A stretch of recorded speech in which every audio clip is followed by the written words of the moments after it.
Well, a pleasant good evening, everybody. Welcome into the 2021 Boone Area Chamber of Commerce Meet the Candidates Forum. I am David Jackson, President and CEO of the Boone Area Chamber of Commerce. I will be serving as the moderator for tonight's festivities. We will be hearing from the lone mayoral candidate for the upcoming Town of Boone races, as well as the members that are running for Boone Town Council.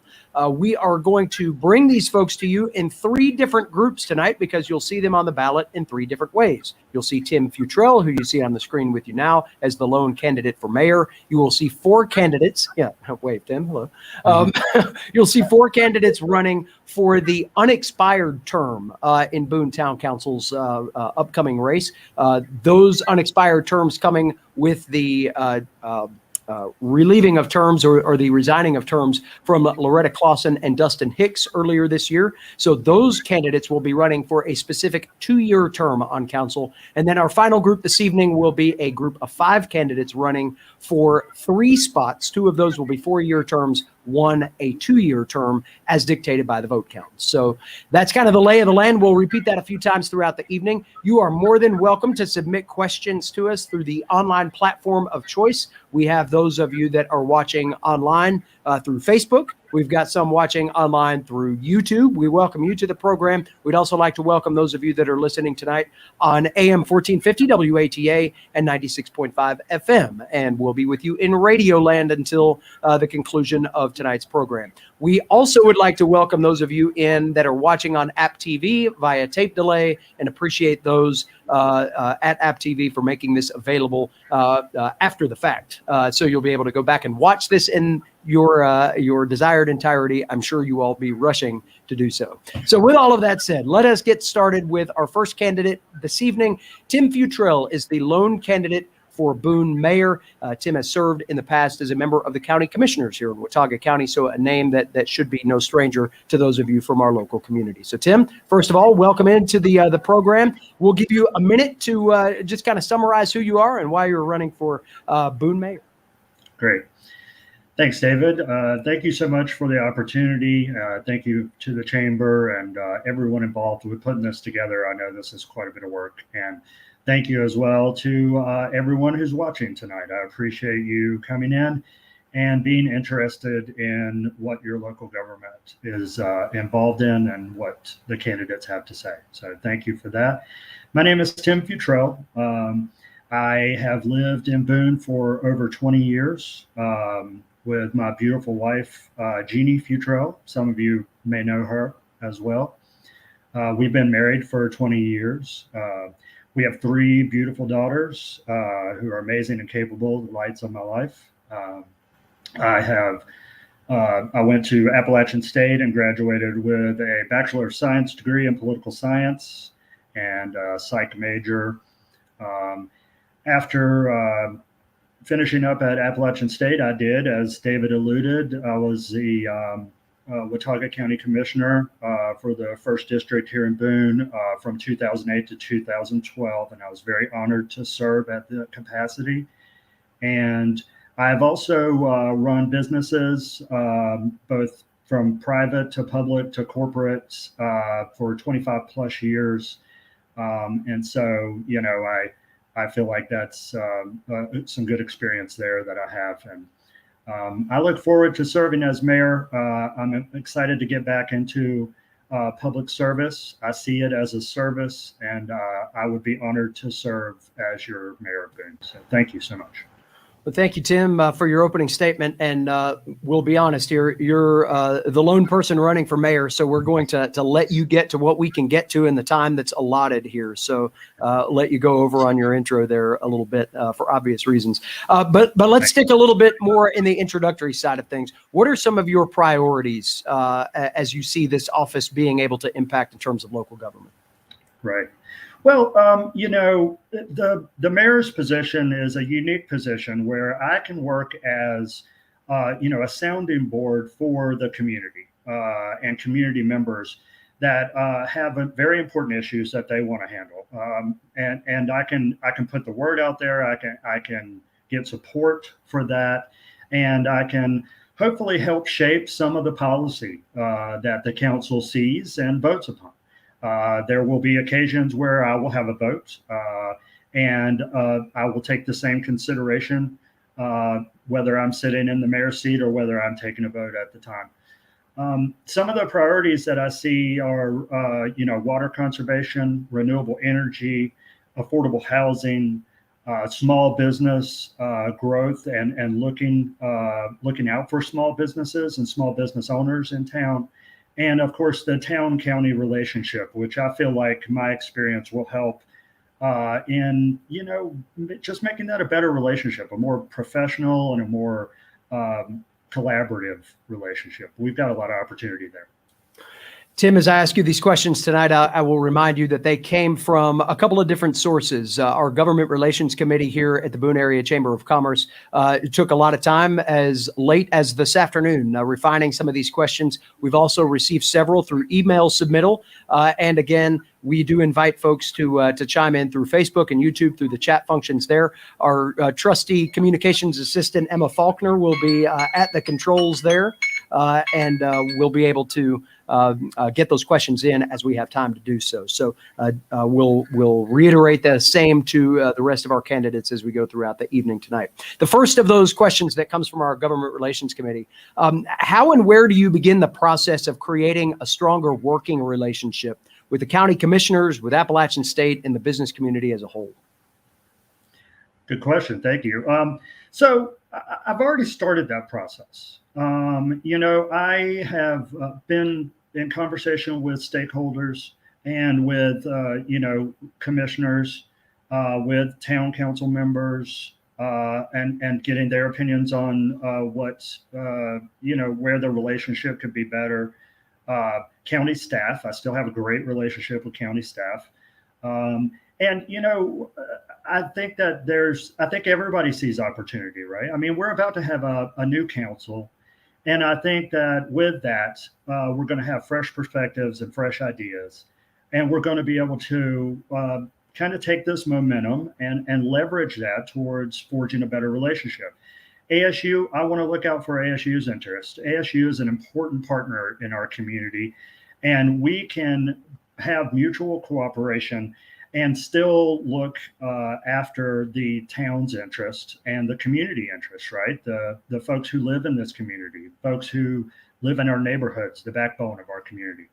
I also look forward to using some of the conversations that I've had and being a voice for small business. I know a lot of small business owners from my work in the business world or locally, and I look forward to being a voice for them.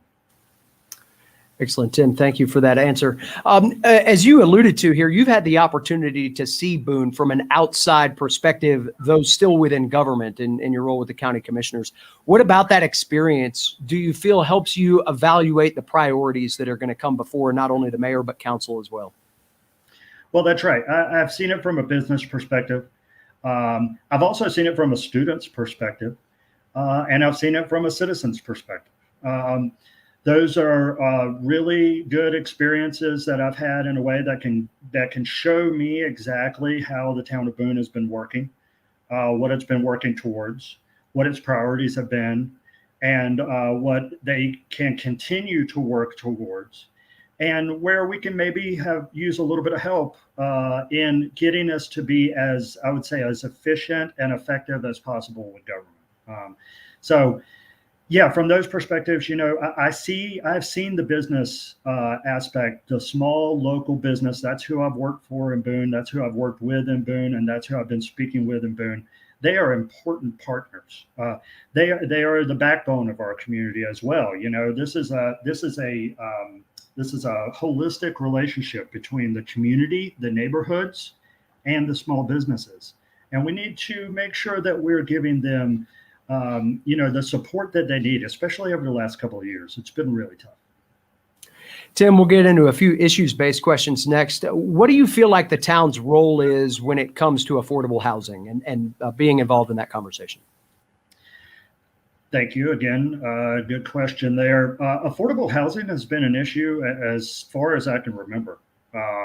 When I was on the county commission, we looked at ways to help address affordable housing in the area because, let's just look at the reality here. We have a job engine right here in town And when these young folks, talented, educated, really, really love Boone, they come to love Boone over 4 years here at ASU, and but they can't really find anywhere to live. They can't find a way to, you know, find a way to put roots down in Boone, which is what they'd like to do, a lot of them. One of the things that I've been looking at is I think we can have some cooperation between the county and the town as far as trying to do some affordable housing projects. I think a lot of the reasons why that would be a good idea is because you still have the community members, you still have the voting public, you still have those who live and reside in Boone and work in Boone as the main stakeholders in those decisions. They will hold us accountable. And so that's the county and the town as elected officials being held accountable by the local folks who have put them there to make these decisions. I think that working together, community, town, county, we can come to find solutions for affordable housing. Tim, the town of Boone is still operating under a land use agreement or a land use ordinance that was adopted back in 2006. What does the next county or the next town comprehensive plan need to look like? Well, we need to take a look at land use. We need to take a look at how we are developing as far as structures downtown, what we want the downtown to look like, how we want to make sure that we're also protecting neighborhoods, and how we're also being fair to local businesses, small business owners in the area, and the other community members that are involved. There are a lot of nonprofits that we can get involved in. There are a lot of, there are folks who want to actually have good development in Boone, solid, strong development that will look the way, we want to maintain, look in a way that maintains the charm of Boone, because that's what people love about Boone. That's one of the things that bring people to Boone. And, help ASU and work with ASU in order to help with land use in that way as well. The comprehensive plan is, I think, one of the first ways to do it. Tim, you've mentioned neighborhoods a couple of different times, and that's where we go next. What is your view on the relationship between neighborhoods and the business communities that are around them? I know that this point is maybe a little bit more under the lens as it relates to downtown, but that's also not the only area of our community where we see business activity or business zoned areas being so close to residential space. How do you intend to use your voice to help navigate those tricky conversations as they're happening now? Yeah, these are so important. We want to definitely protect neighborhoods. Okay. I see this as a twofold look at how these two vital aspects of our community work together. Okay. We want strong, solid, safe, beautiful, friendly neighborhoods. Which is what we still have now in a lot of ways, okay? And we want to protect those and keep them the way they are, because this is where folks want to live. And this is where folks in the business community live. These are the folks that come to these businesses and support these businesses, So small business understands that as far as neighborhoods are concerned and looking after those. They want to look after it as well. Neighborhoods want good, strong, vital businesses that have great business plans, great structure, great working relationships with the communities. This doesn't need to be adversarial. There's nothing adversarial about this. These two aspects of our community depend on each other. They are both, if you ask me, they're both vital. They're both backbones. They're both part of the backbone that holds Boone together. And we can bring these two really important parts of our community together to to the table to talk about how we can iron out any issues that we have and how we can work together to support each other and be stronger together. Tim, as we look at the relationship between the business community and the mayor's office, that is one that has evolved quite a bit depending on who sits in the chair that you are running for over the course of the last decade plus even. Where do you view that relationship finding its most effectiveness, both for the mayor being able to source the business community for good information, but also the other way around as well, for the business community to feel like they've got an ear in the mayor's office that would be willing to listen to some of the challenges that they see? I've already opened myself up to businesses. A lot of business owners, I have had really good conversations with them. I think we're excited to work together. I have an open door policy. Come and speak with me. I will have business hours. You can contact me. I will be very accessible. I am very accessible. And, I look forward to having the conversations. I will bring issues that I think are important to the business community to those members that I feel like are the ones that could probably handle it and solve it for the community the best. And if anyone feels like me in my capacity as mayor, which I hope to be mayor, it's not a done deal yet, but I hope to be mayor one day, coming very soon here, hopefully in November. That I can help and leverage some of the use of my office to help and just show the business community that how important they are. Small local business is where it's at, and everyone can be supported. Tim, there's no secret that local government happens in the location, right? And here in the high country, we know that the vast majority of the work that you would do as mayor would occur within the confines of the town of Boone. With that said, though, there is the importance of relationship management with outside constituencies, be that state representatives, people that represent various agencies, as we have seen the town be partnered recently with the USDA, other federal sources, the Appalachian Regional Commissions, another that immediately comes to mind. How do you view your relationship with some of those external partners to help not only tell the story of what Boone may need based on a given project, but to serve as a conduit between staff and the council to make sure that tasks are handled in an appropriate time frame? Absolutely. Boone has a great story, and I love to tell it. And a lot of folks know our story already. And just me being able to be out and be out in the community, be able to go out to the General Assembly, to be able to go out to other, very important and vital members who would be able to help support our community in different ways. I love to tell that story of what we're doing. We've got, the Howard Street project is coming. We're going to start putting out bids for that soon. Hopefully, that's extremely exciting. The Bullock project, that's exciting. A lot of good things are going to be happening there for the community, and I see some ways for us to work together on that community-wise, locality, municipality, and working with our members of the General Assembly, working with our stakeholders, Board of Trustees members, areas like that. Also, other governmental agencies, of course, federal government will be helpful in a lot of ways as well.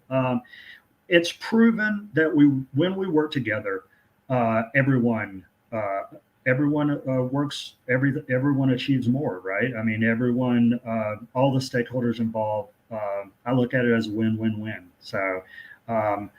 Again, I'm open to the conversations. I look forward to having them. I look forward to telling Boone's story to anyone who will listen. And if there are those who can lend a helping hand, I look forward to having discussions with those too. Tim, we've got just a few more minutes left with you in this portion of tonight's candidate forum. We certainly appreciate your time and your willingness to run for office. That's no small task these days, as I've shared with you before. As we look at budgeting allocations and things of that nature, no secret, it costs more money to run a town than it used to. Funding sources have been impacted greatly by COVID and other factors. What do you feel like your responsibility as mayor will lend to finding new sources of revenue for the town, whether that's examining taxation, whether that's examining other ways to develop fund stream capabilities to bring more money to town coffers to pay for things like additional staff for the police department, additional staff for town services, and some of those things that we need to keep the community running? Very important. I'm glad that you mentioned the police department. Planning and inspections. We have other really critical offices in our town government and with our town staff that does need some attention. And I can assure you right now that staff and manager, the town, they are working diligently to make sure that all of those offices are supported, all of those areas that work in our town government, and staff members are being supported. So if you want me to go into exactly how we can pay some of that, I think I alluded to it a little bit as far as the town-county relationship is concerned. I think that the taxes, the tax allocation issue is definitely something that we can talk about. I've already spoken to some members of the county, and I've spoken to some members of the town as well, as far as starting negotiations on that. And folks are willing to come to the table. I look at it this way, if I offer the olive leaf first, the olive branch first, I should say, a little more than a leaf, right? It might take a little more than that. But I can't see a reason why folks won't come to the table and talk about these things. I've also got I'm not going to be long-winded here, but I've got some other ideas on how to save the town money and how it operates. I look at, some renewable energy initiatives that we can incorporate, being more efficient and effective in how we use energy and equipment across the town. Talking to some of those stakeholders that you alluded to in the state and federal government as far as some funding is concerned. I mean, we have a town staff that does a great job at grant writing and has really made a difference there already. Just a few things there. Tim, I know we're coming short on our time together. I do want to take a moment and ask you a question that appeared in our chat through the YouTube service. And remember, folks that are watching tonight, if you'd like to get a question into a particular candidate, we certainly welcome the opportunity for you to do so. Just make sure that you click on the chat, drop that into the chat function, and we'll get that into our candidates, provided that we have time to do so. I'm going to paraphrase this and ask it maybe a little different way as we get a question from John here about whether the town or the county has considered tiny houses for individuals and families who need affordable housing. I guess I'll frame it in a different way. Do you have ideas about how the town may be able to partner with different agencies, individuals, municipalities, whatever the case may be, to change the available stock, not just build more of the same thing that we don't have enough of? Right. No, John, great question. Thank you for that. And thank you for paying attention. Tiny houses are great. I've looked at those for years. The development of those have been outstanding. I mean, they are, it's almost like any other house that you could have now, just on a smaller scale.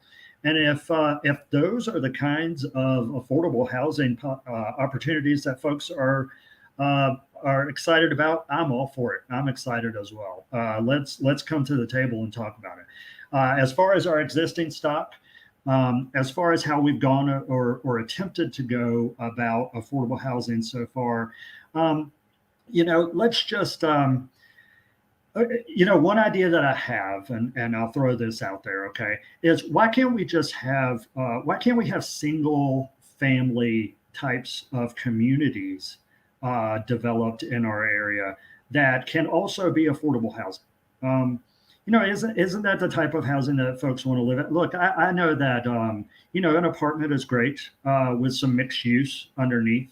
We're having some issues filling that mixed use underneath. And to be perfectly honest with you, I don't know how affordable the apartments are. Okay. But, if we start maybe looking at other options, looking at other directions, small small family, single family homes, tiny houses. Absolutely. Then if we look outside of the box of what we've been doing over these so many years that really hasn't been working for us the way we thought it would, then we can really start chipping away at making affordable housing a reality in Boone rather than just something we've been aspiring to. Well, thank you for your thoughtful answer on that, Tim. And we'll close here by giving you just 1 minute to summarize your thoughts and why people should vote for you for mayor.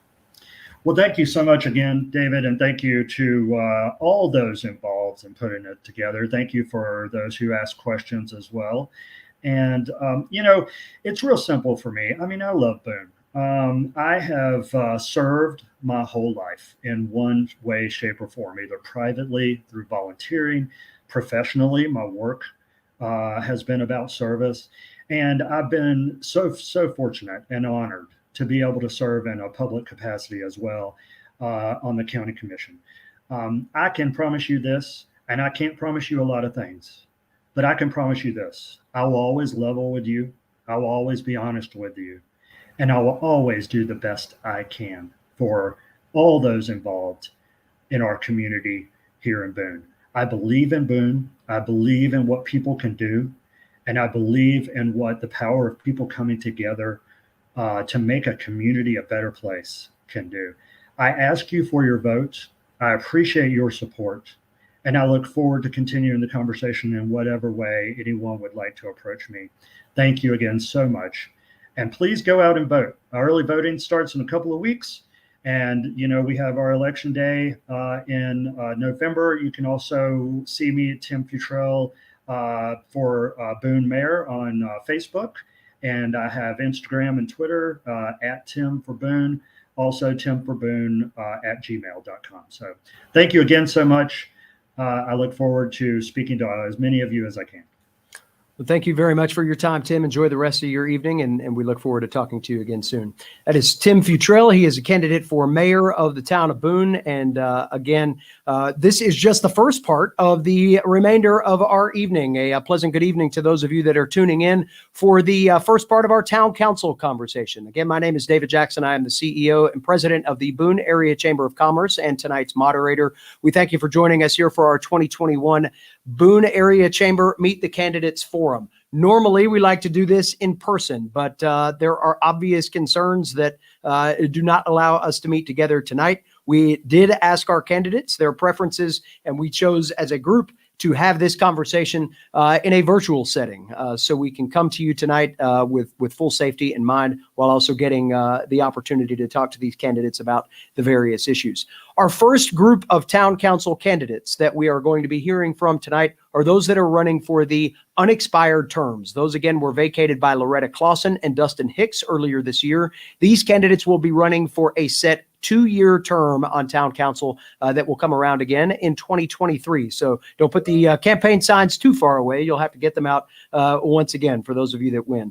But we are pleased to hear tonight from Becca Nino, Edie Tugman, Eric Brown, and Christy Cook as part of this first group. I will remind you again of our format, and understand this will be a little different than what we just did with Tim, because there are more candidates than just Tim, who we saw as the lone mayoral candidate. So our candidates are going to be given a 2-minute opening introductory statement window to say whatever they would like to about why they're running, and just introduce themselves to the electorate. And then we'll get into questions very similar. We'll go around in a round robin format. Everybody will have the opportunity to answer a question. We'll give our candidates 90 seconds to respond to the question at hand. And then folks, to make this a whole lot simpler for our candidates, when you see my hand come up like this, that means your time is up and I need you to wrap up that thought. I won't mute you unless I have to. Okay, so we'll use that sparingly, hopefully, but we'll do this to get as many questions in as we possibly can during the window of time that we have. We'll be talking to these candidates until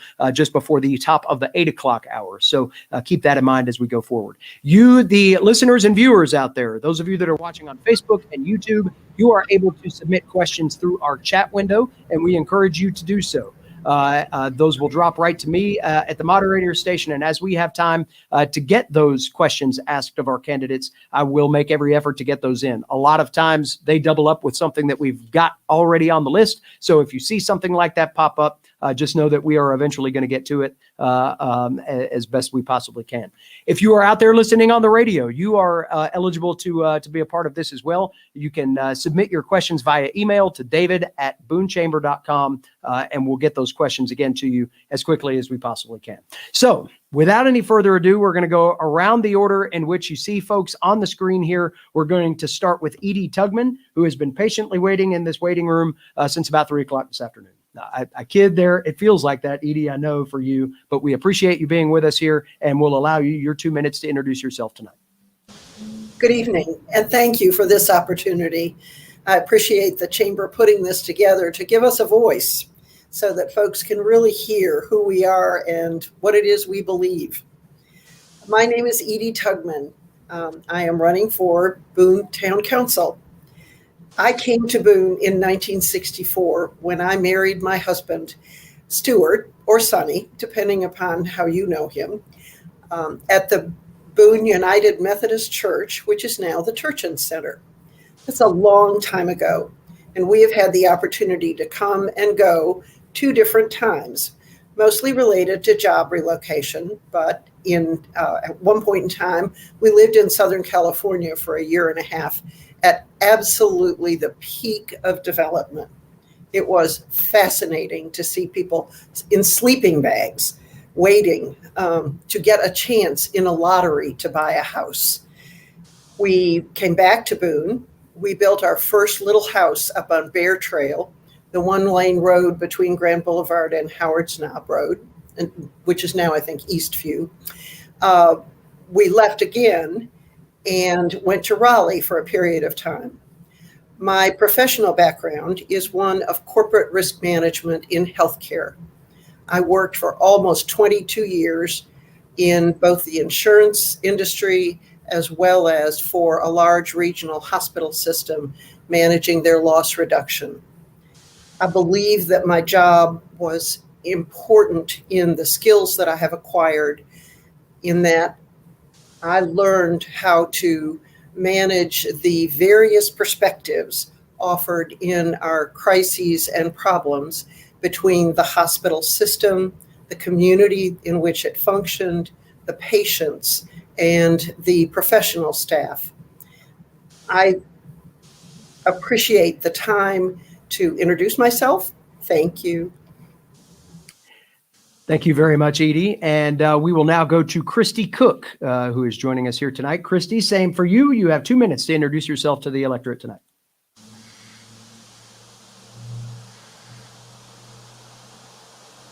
Christy, we're going to have you unmute your mic on your side. Sorry about that. There you go. Yes, thank you. Okay, your 2 minutes starts now. Okay, thank you. Yes, like you mentioned, Mr. Jackson, thank you for putting this opportunity together for our stakeholders and our citizens, our town stakeholders, to really get to know the candidates. Like you mentioned, my name is Christy Cook. I am running for the 2-year unexpired term. I joined the Boone community and started working for a local university in 2002. I am a veteran of the United States Air Force, where I served honorably as an air traffic control specialist. I met my husband, David, 24 years ago, and we spent some time at Whiteman Air Force Base in Missouri, and then we transitioned to Europe, and we lived in Europe for 3 years. All that to say, after we both officially left the Air Force, we came back to David's hometown and have called Boone our home for now several years, since really 2002. David and I have a son who was born and raised in Boone and is now well into his sophomore year at Watauga High School, and we couldn't be more proud of him. I am specifically running for Boone Town Council to listen to and partner with and advocate for the K-12 population, which is now right around 4,700. I'm listening to them and their families and their caregivers, as well as other key stakeholders tied to that population. I believe strongly that they are our legacy, and I would like to create as many opportunities for this segment so that they would stay here as young professionals. Like the mayor had mentioned, everyone is concerned or top of mind with respect to affordable housing. I'm also very interested in food insecurity and pro-education and pro-health care, as well as keeping our streets safe. And that means safe streets are for everyone, for pedestrians and bicyclists. Thank you, sir. Thank you very much, Christy, and thank you for your service to our country from your military perspective as well. We're appreciative of you being here tonight. Next, we're going to go, too soon there, to Becca Nino. Becca is joining us here this evening from her porch, it looks like. Welcome, Becca. Thank you. Yeah, my name is Becca Nino, and my family moved to Boone in 2006 when I was in 5th grade. And I went through Watauga County schools until I left for my junior year of high school and went to School of the Arts, and then to UNC Chapel Hill for college for a degree in psychology and visual art.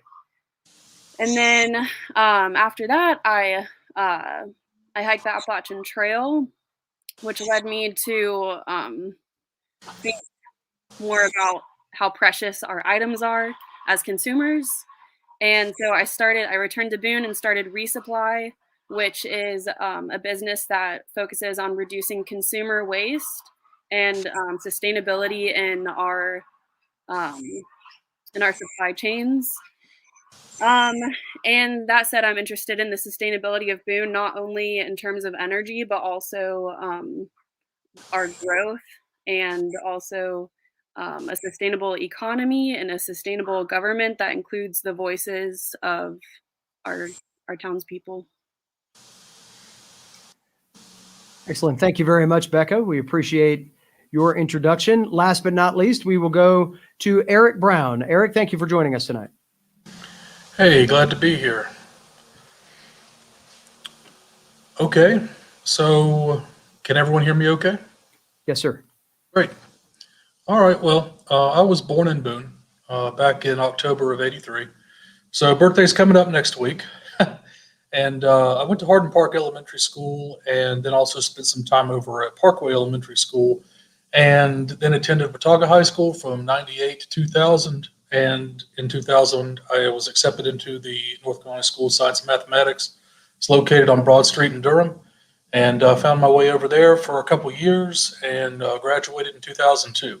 Then went to North Carolina Chapel Hill at that university, grabbed a degree in economics and another major in Romance languages that included Spanish concentration proficiency. Went to Kaplan University right up here at the road at App State, and did most of my sourcing through App State for Masters of Science in Education in 2010.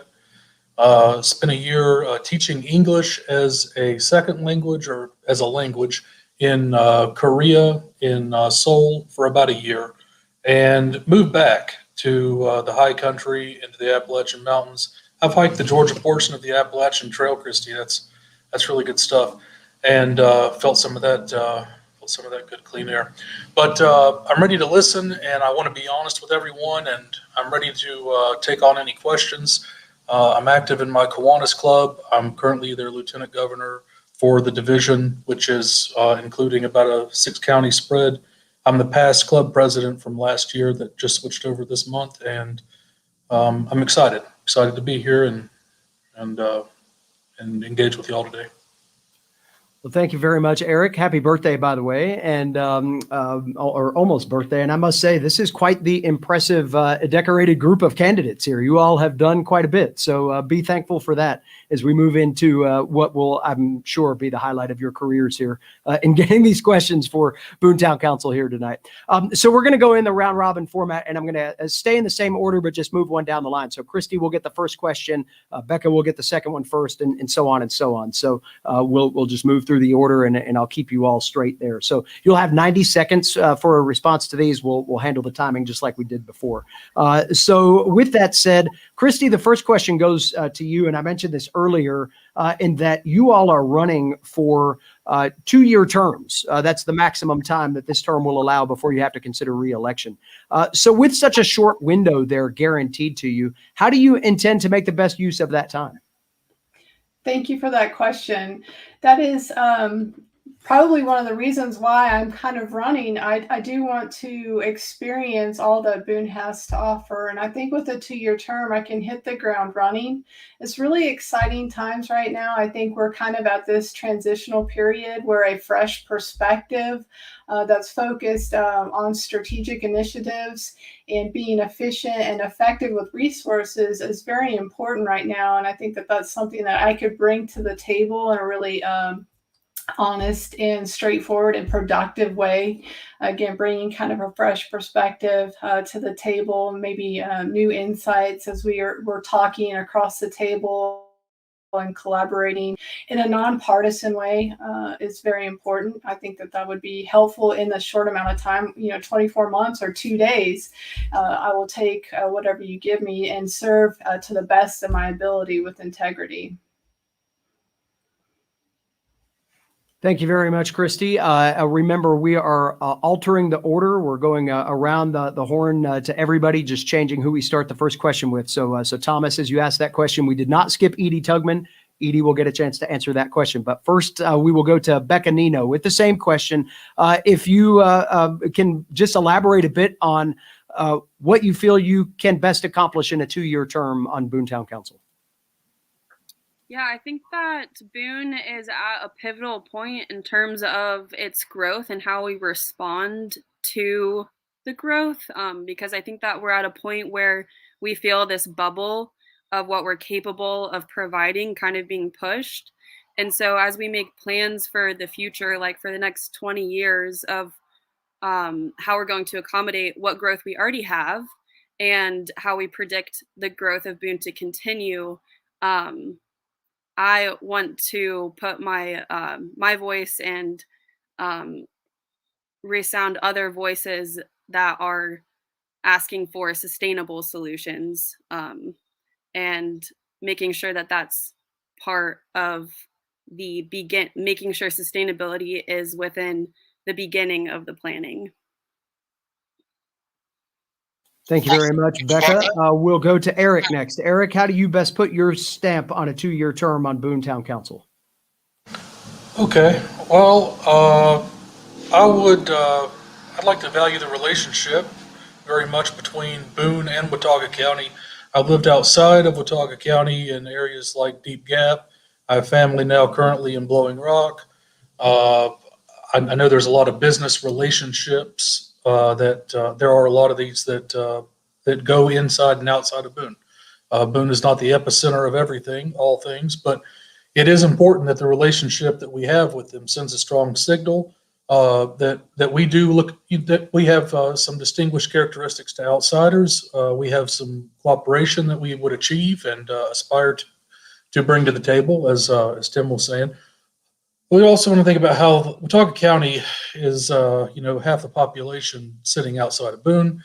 So, readily the shops, businesses, universities, all these schools, churches, all these things are to be listened to and, respected very much and talk through with people in a good way that would affect a positive relationship and also show growth potential to connect to some healthy supply markets and also look at the immediacy of what's available to the residents and visitors of Watauga County and not have to think, 10, 20 years down the road. This would be short-term, quick thinking, and a good scheduled way to talk through any kind of issues or problems that people have with one another in terms of zoning the land and, working through cooperation in a nonpartisan way.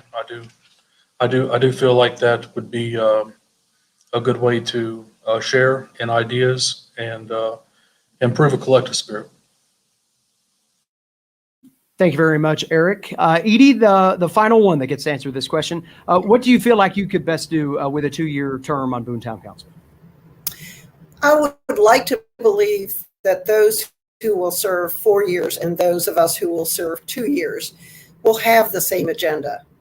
I don't think that simply because I have chosen to run for an unexpired term, it means that I will do anything differently than I would do if I were running for a 4-year term. I think there are so many things on the horizon, and you talked about it with Tim Futrell earlier.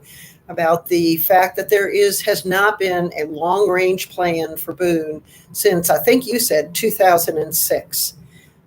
The present council has started working on a project now for a new downtown business zoning and an historic overlay. And I think those are amazingly important. But we also need to be looking at larger Boone and how we are going to manage growth in the larger area of Boone than just downtown. Thank you very much for that response. And you did a great job of segueing into our next question, which will be about the use of the master plan. So allow me a little bit of time here to explain this. The 2030 land use master plan was adopted by Boone Town Council back in 2009. That plan was repealed, and I apologize for I'll pause during the ambulance here. Our office located right across the street from the ambulance station here downtown. So occasionally we get the extra noise. Let me start over with that question. The 2030 land use master plan was adopted by Boone Town Council in 2009. That was repealed by that same body in March of 2018. At the time when the 2030 plan was repealed, there was a promise of a new land use plan that would combine everything good from the plan they just repealed with everything good from the 2006 comprehensive plan, which, as I mentioned earlier, is still in use today. In your view, has Boone Town Council made good on this promise? And what would you prioritize in this important conversation as you lend yourself to that? Becca, we will start with you first on this question. I'm sorry, when you say this promise, what are you referring to? The promise that they would have a new plan that would combine the best of the 2030 plan with the best of the 2006 plan and get that out to the folks. Yeah, I've looked through the 2006 comprehensive plan, and it's interesting to see what hasn't really been upheld, considering the importance that was put on it within that plan. For example, I think neighborhood stores were one kind of big idea in the 2006 comprehensive plan that saw we haven't really seen a whole lot of follow through with that. So I think that it's time for us to create a new plan that involves the growth that we're seeing right now, and how we can make that sustainable growth. Thank you very much, Becca. We'll turn to you next, Eric. What are your thoughts on whether the town council got it right back in 2018?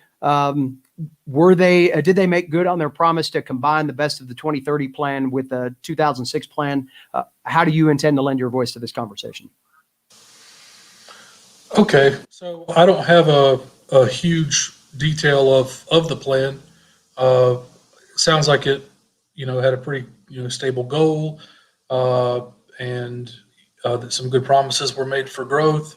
And I'm ready to listen to anything further about it, and give input about what presents, what's affordable. Thinking about maybe engaging a little more with all the parties involved, listening to everything and concern about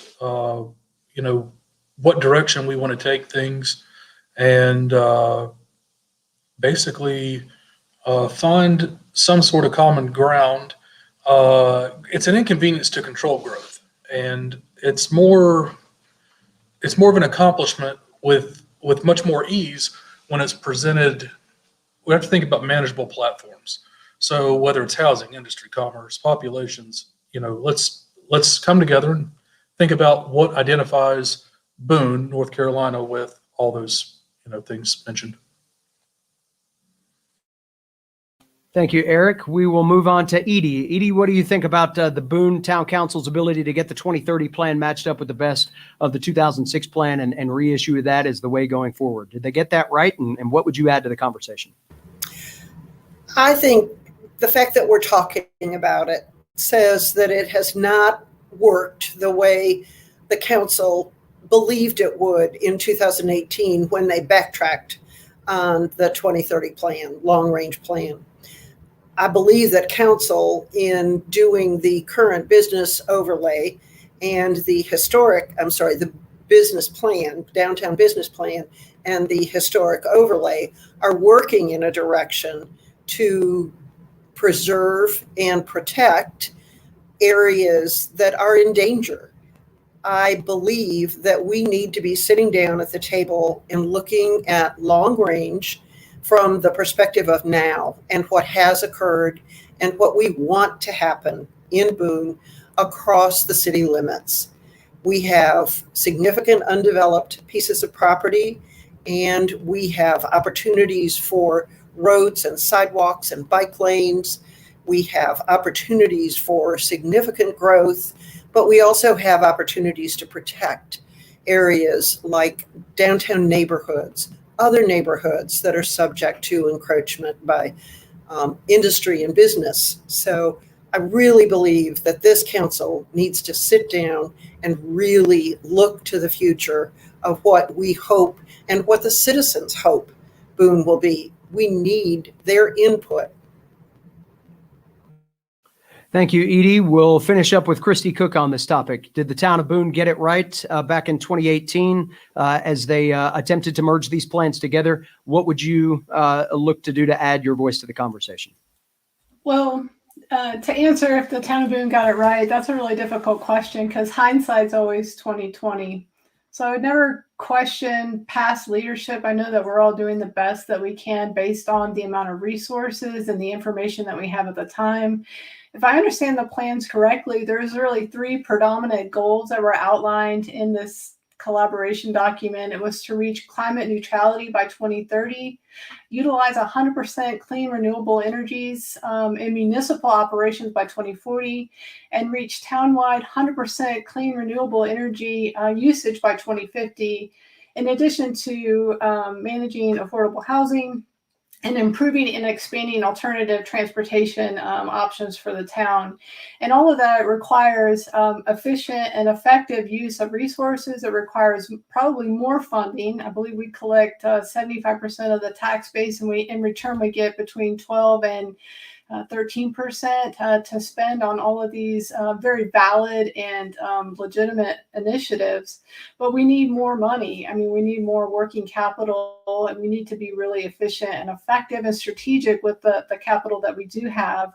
We also need to continue to find grant sources, whether that's city, county, state, federal grant funding, private funding, even from low-hanging fruit. We have the Appalachian Regional Healthcare System. We have Samaritan's Purse in Appalachian State that could help tackle some of these efforts so that we can stay on track and manage this plan effectively. Thank you, Christy. That concludes that particular question. Eric, we're going to start with you for the next one. It's a simpler one, I promise you that, or at least simpler in the wording, but a very complex issue nonetheless. What do you feel like the role that Boone Town Council plays or will play in affordable housing? Where does this group lie in that conversation? Well, David, I like to go to the free market, look for what we can best decide between what the realtors, these property firms, management companies, and whatnot can offer the tenants, which are actually the ones that are putting up the wager here for their safety, well-being, and security, and all these things. As buyers, they are in we can just go ahead and say they're in a large student population, working professionals. The housing market's very much supported by these people. So, students and parents coming together and wishing the best for all their families. I find that to be the most fair as far as opening up options for rent as well as ownership, and, working the private sector, naturally growing through, business that would satisfy and meet the requests of people who are seeking homes, people who are seeking a shelter, a place to study, a place to read, a place to grow. Taxes on these properties should be kept within reason to the homeowners, to their budgets, all things considered. As Boone's growing, North Carolina should also readily offer those jobs to support the community and keep prices lower. We also want to send the signal that we're prepared to compete and become more inclusive. All these positions would sustain a prosperous Boone, I believe, in the years ahead. Thank you, Eric. Edie, I'll turn to you now. What do you feel the Boone Town Council's role is in the discussion around affordable housing? I think the Boone Town Council is one voice. I'm working currently and have been for several months with two groups who are coming together. One is predominantly the university community, and one is a faith-based community, to investigate and try to figure out how best we can meet the needs of affordable housing, which is truly an umbrella, because affordable housing is everything that is from workforce housing, people who are nurses, teachers, physical therapists, who have great difficulty living in our area because of the cost of housing. We have encouraged development for student housing, which is wonderful, but developers would prefer to build 4-bedroom apartments where the rent accumulates to $2,800 a month rather than build family housing, which will bring in $1,000 to $1,500 a month. And I don't know the answer to this, but somehow we have got to make housing more accessible for the people who will support and live and work in our community. And I think that the town council has an obligation to participate in a way to help that happen. Thank you very much, Edie. Christy, we will turn to you next. What is your thought on the role that town council can play in affordable housing conversation? Thank you for that question.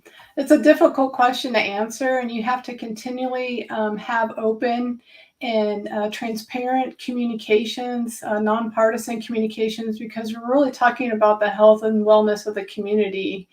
And I trust there's a handful of Boone's apartment building owners maybe listening to this call. At first glance, it looks like we have approximately 25 multi-unit apartment buildings within the confines of Boone. And I know that, a business model kind of rests on leasing 8-foot by 10-foot living quarters for $500+ a month, and that you get to share that space and bathroom and kitchen with 3 to 4 other members. But I would ask maybe starting kind of with brick and mortar that already exists, to have these owners maybe reserve 10 to 15% of these residencies for full-time single family residents, so they can live there, especially or exclusively for our medical personnel, our firefighters, our law enforcement, educators, and government officials. We want to be able to have a place for them to live in the town, in the city limits. Of course, that's affordable. And then outside of that, looking at the county books and the state or the city books, where do we have land? Can we leverage what we have? Can we make partnerships, public-private partnerships with Appalachian Regional Healthcare? Can we make partnerships with App State where there's some reciprocity and help put a stopgap measure here and make affordable housing possible? Thank you very much, Christy. Becca, we will turn to you for the final response on this. What do you feel like Boone Town Council's role is when it comes to affordable housing? I think similar to what Edie said, the town of Boone is just one voice in this conversation. And I think that as such, we have a responsibility to do our part, which I think involves researching what other towns have done, both within North Carolina and other towns outside of North Carolina who might somewhat similarly represent our economy and our specific situation. So doing our own research, but in addition, I think we need to strike up more conversations with these groups that Edie mentioned. That she mentioned 2, but there are many within this area who are doing the work and who have been on the ground for years researching and trying to implement plans. So I think that it's a community conversation, and Town of Boone's responsibility is in part to reach out to those other groups and get their feedback, get their experience, and their recommendations for what the town can do. Thank you very much, Becca. You guys are about halfway through our window of time here together. You're doing great. So keep it up as we come back around the horn here.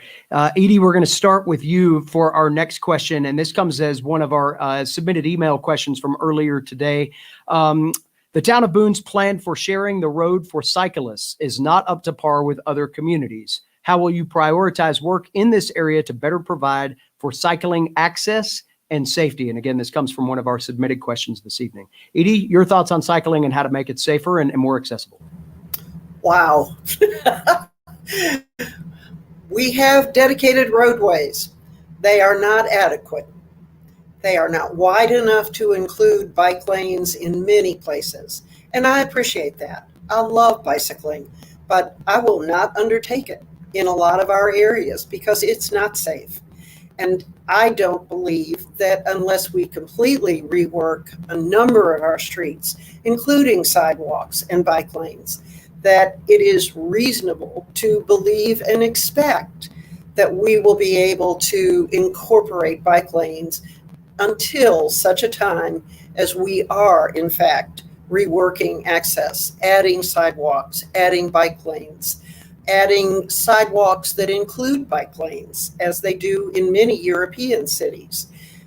They have a line down the middle, just like the line down the middle of the road, and bicycles are on one side and pedestrians are on the other. And it's not always convenient, but it is the way they provide access in places where the streets are too narrow to have a dedicated bike lane. Thank you, Edie. Christy, we will move to you with this question. Where do you see your influence being able to assist cyclists with access and safety? Yes, so I have personal experience with this. My husband and I and my son, we like riding on our bikes a lot, and we sort of avoid downtown Boone for obvious reasons. What starts out as a health and wellness initiative kind of turns into a game of risk, obviously, as we work on our natural and built environments, kind of like making wider bike lanes and making sidewalks or building sidewalks, the infrastructure for safe travel, like making streets safe, the acronym SAFE for streets for everyone. We can start with just like some announcements, talk about our bikers and give them really a presence and a voice, some safety tips. If we can have radio announcements on WATA, just, hey, pay attention for pedestrians and bicyclists and what to look for, and keeping our bicyclists safe with, obviously wearing helmets and protective gear as you travel through town, through city limits, and through the county. Thank you, Christy. Becca, we will turn to you for that question. Any thoughts that you have on making cycling safe and accessible for those that choose to participate? Yeah, I have kind of three topics. I think one, the first regards pedestrian traffic more, but I think simply having more of a human presence on the ground will, I'm so sorry if you hear that noise in the background. It's kind of loud. Having simple pedestrian solutions. For example, there are a lot of intersections where there are 3 pedestrian crosswalks as opposed to 4. And I think that this is a simple place where we can put more people on the ground is by including that 4th crossing. And I know that's referring more to pedestrian than cyclists, but like I said, more people on the ground have more people in cars looking for people. I think that our streets that we have already, for most of the prominent ones, they are too narrow to really work with and expanding. So I think that we can look for ways to create a system of pedestrian route or bike routes that don't use those main streets, but maybe use neighborhoods more. I'll tell y'all about my third point in a separate conversation. Thank you. Appreciate you battling the elements out there. It sounds rough where you are right now. Let's go now to Eric for your thoughts on this conversation about access and safety for cyclists. Okay. Well, first off, the town of Boone, I think if we kept things as friendly as possible with the cyclists and pedestrians, we're going to have the best relationship for safety. No one likes to hear these stories, all the things about accidents and whatnot. So let's keep those to a minimum. Let's keep the people on the road safe. Let's keep the people that are in a steel cage obviously safe, but let's also keep the people that are mounting a bike and very well exposed to the elements, like we're saying, safe as well. So safety first. I encourage that. Also looking into specifics about that. Some of these areas, they do need to expand a little more. A little extra roadway would help prevent a lot of problems. Water runoff, sure, there are all kinds of things. How can we budget it? How can we pull the resources to widen some areas that may or may not use these very much? How can we get those results achieved? I think cooperation's a really strong way to do that. Thank you very much, Eric, for that response. We will move on to our next question now. And Christy, we're going to start with you on this one. As we have looked back over the last several decades, we can look back at some of the projects not realized when it comes to infrastructure development. Over the last decade or so, we've finally seen the town's investment on the water and sewer project come to fruition. The county's made a significant investment in a recreation center as well as a new school out in Valley Crucis. And we soon know that shovels will be going into the ground on Howard Street for that important project. I ask you the simple question, what's next? And how do you lend your voice toward future infrastructure goals that will set our community going for the next decades to come? And again, Christy, we'll start with you on that. Thank you for that question. So I think if kind of looking at the budget and what was allotted to marketing and advertising for this area, I think Boone is really poised to grow. We're kind of, again, at I think a pivotal point in history for our city and county and state. And a lot of what we have to offer really stems from how great this area is, not only with its natural and built environment, but we have so much green space. And especially, due to COVID, I think a lot of members, very successful members, are looking for green space in a community much like Boone. So if we focus a lot on our marketing and advertising, we can then sort of court these businesses, whether that's technology, science, arts, and humanities. We can court these businesses to kind of fill up our commercial spaces and our mixed use properties and generate and bring some revenue into our community and to help fund special projects to keep our young professionals here and engaged in Boone and in the city and the county. Thank you, Christy, for your response to that. Becca, we will move to you next. What is next when it comes to infrastructure development as we proceed forward as a community? Infrastructure, for me, one of probably my biggest priority is the infrastructure around transportation, including bike lanes, or not even necessarily bike lanes, but bike transportation. Maybe seeing if we can get an e-bike share in town, how that might happen. But I think Boone is already seeing a lot of traffic issues, and those are not going anywhere and will only get worse because of all the people who want to come to Boone and to live or visit. So I think infrastructure next will have to have a conversation and solutions for transportation. Thank you, Becca, for your response. Eric, we'll turn to you next. What do you see as the next priority when it comes to infrastructure development for the community moving forward? Well, First off, the upcoming meetings, they're going to be the place to put through anything formal. But as far as like thinking in terms of overview and trying to relate to these things, I'd like to investigate possibly the significance of the problem.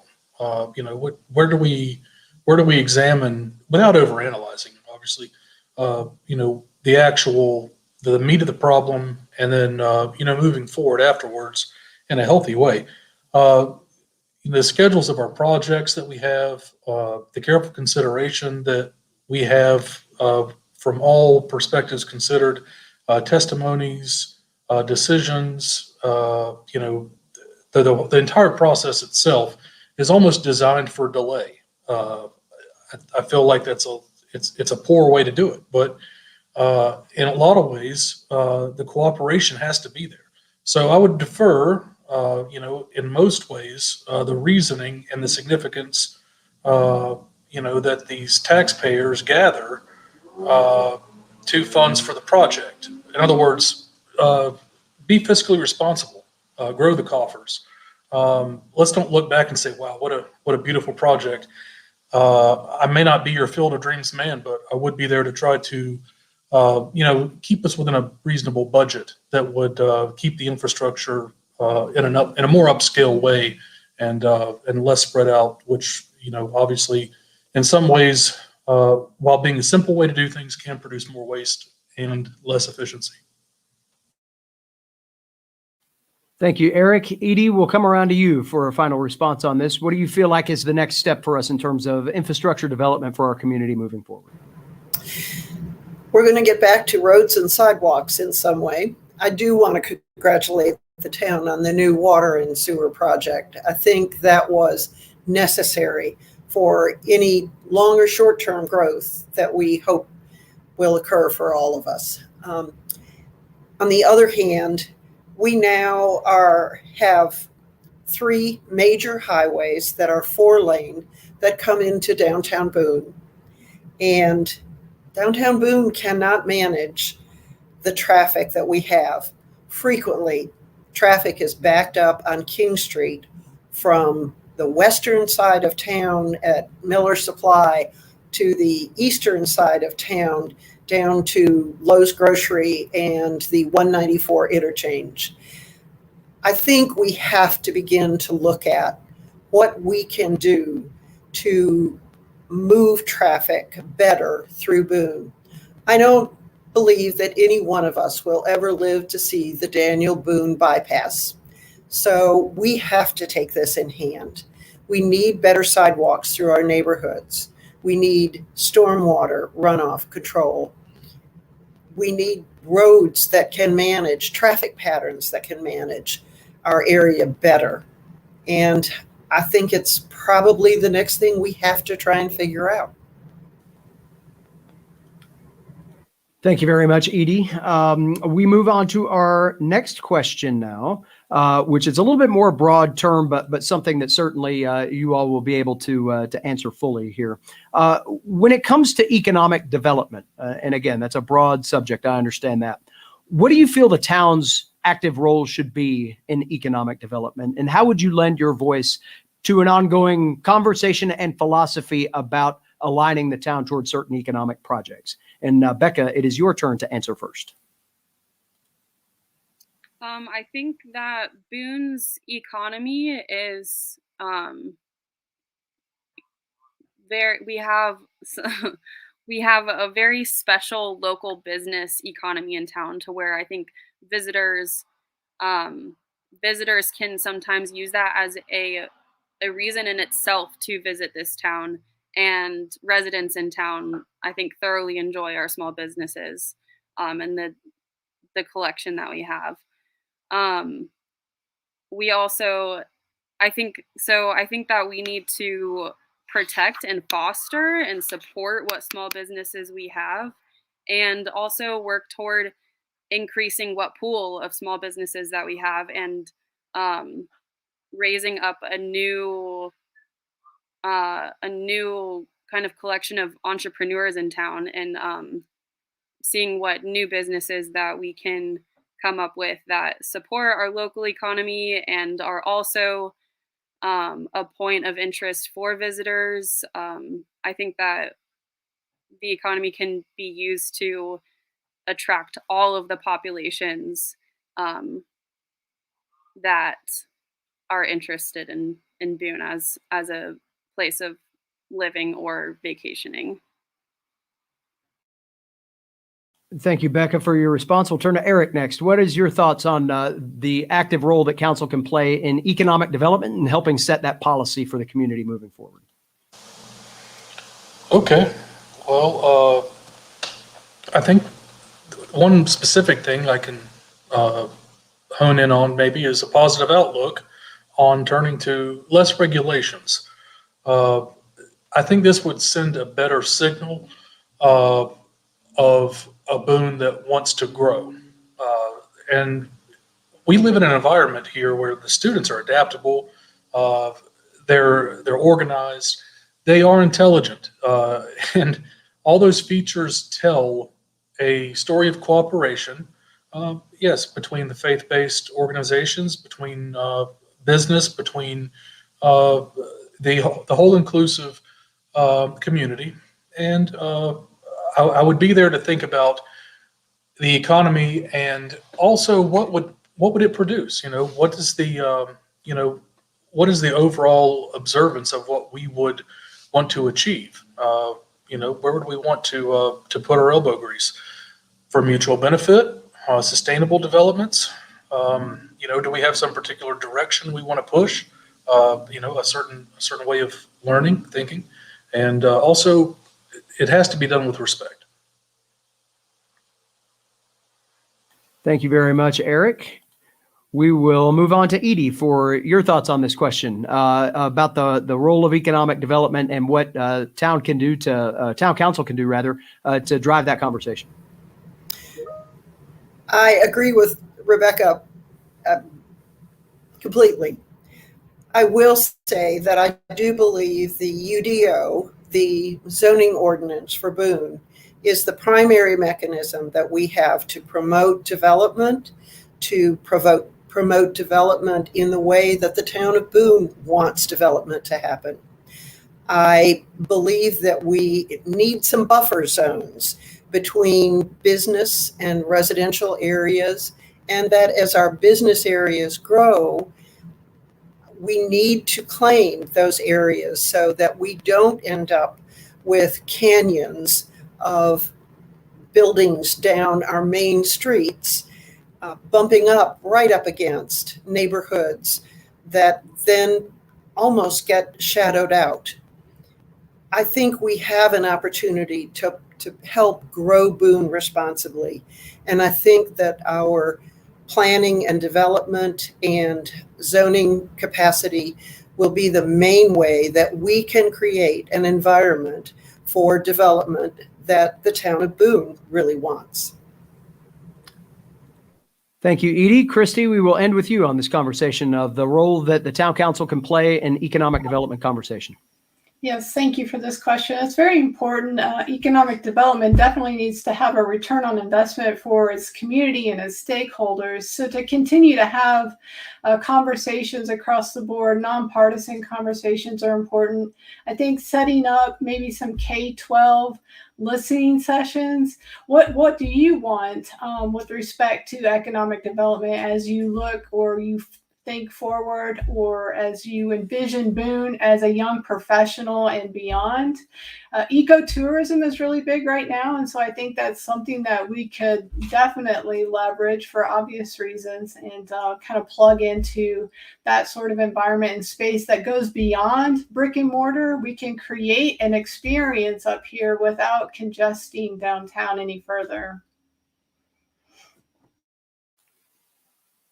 Excellent. Thank you very much, Christy. That brings us to a conclusion of our time for prepared questions for now. I do appreciate you moving through the list as quickly as we could get them through. This time flies by, and I want to make sure that you all have some time for closing comments. So I will give you each 2 minutes to say your goodbyes, anything you would like to say. Eric, we will start with you. I appreciate your participation in tonight's forum. Sure, Dave. Okay, well, I want to bring it all around to experience, of which I have none as a councilman, alderman, any of these things that you want to define it as. But I want to be honest, and I always want to try to be honest in the best ways and act in thinking intellectually about these issues as well. So I feel like this can bring a balance to something that might be tipped out of scale in some ways. Maybe not. Maybe sometimes I'm the Southern Warbler here. But I want to bring a view that isn't really listed too much on special interest. And I don't want to support any kind of, terribly viable street infrastructure plans, wild designs that, are architectural marvels or anything. I'm not going to be the person for the larger scale projects to eat away at the tax base. I want to work professionally with city staff and, work with people without trying to just automatically defer their judgments. I want to be committed to doing a thorough job, and I understand there's a volume of the real decisions to make, and most of those will be rendered under group decisions. Thank you for your time and for your attention and listening to my perspective, and I encourage all y'all to vote and vote often. Thank you very much, Eric. And again, appreciate your participation. As we do yours, Edie Tugman, you are now given the mic to say your goodbyes for the evening. And again, thanks for being with us tonight. First, I want to thank the Chamber and you, David, for giving us this opportunity. It's been a little frightening to answer questions totally cold without a great deal of thought process. I want to take a big, nice, round, deep breath and say thank you again. I have 3 very important issues that I am running on. The first is the town of Boone and Watauga County's relationship. They have, I won't call them adversarial, but they have certainly not been collaborative. And I honestly believe that as Mayor Futrell, jumping the gun, as candidate Futrell says, we have got to work on that relationship. There are too many things we can do together as opposed to not working in concert with each other. My second issue is affordable housing. We really have to do something about affordable housing. And in working with the county, we should be able to find a project that meets the needs both for workforce housing as well as for low-income housing, supported housing. I think that is something that our community needs to put together, wants to put together, and will bring a much better, diverse population to our area to supply a workforce that will help support businesses that are now struggling to find employees to remain open. The third issue is the preservation of neighborhoods. I believe that our town is vibrant. We are so lucky. And everywhere we go, we talk about what an incredible benefit having a university is in your community and what it brings to your community. I believe that we should all work together to make Boone the very best it can be, and I would like to be a part of that.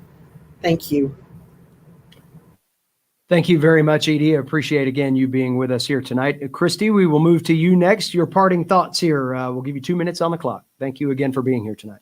Yes, thank you very much for hosting this fantastic event for the candidates to kind of speak and share their thoughts and ideas as the town moves forward.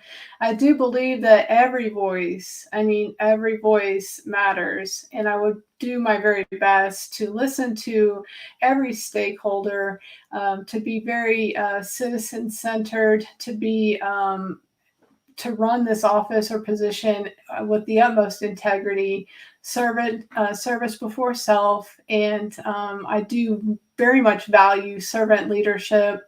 These are philosophies and core values that I adopted really from childhood, but, kind of honed that craft as a military veteran for the United States Air Force.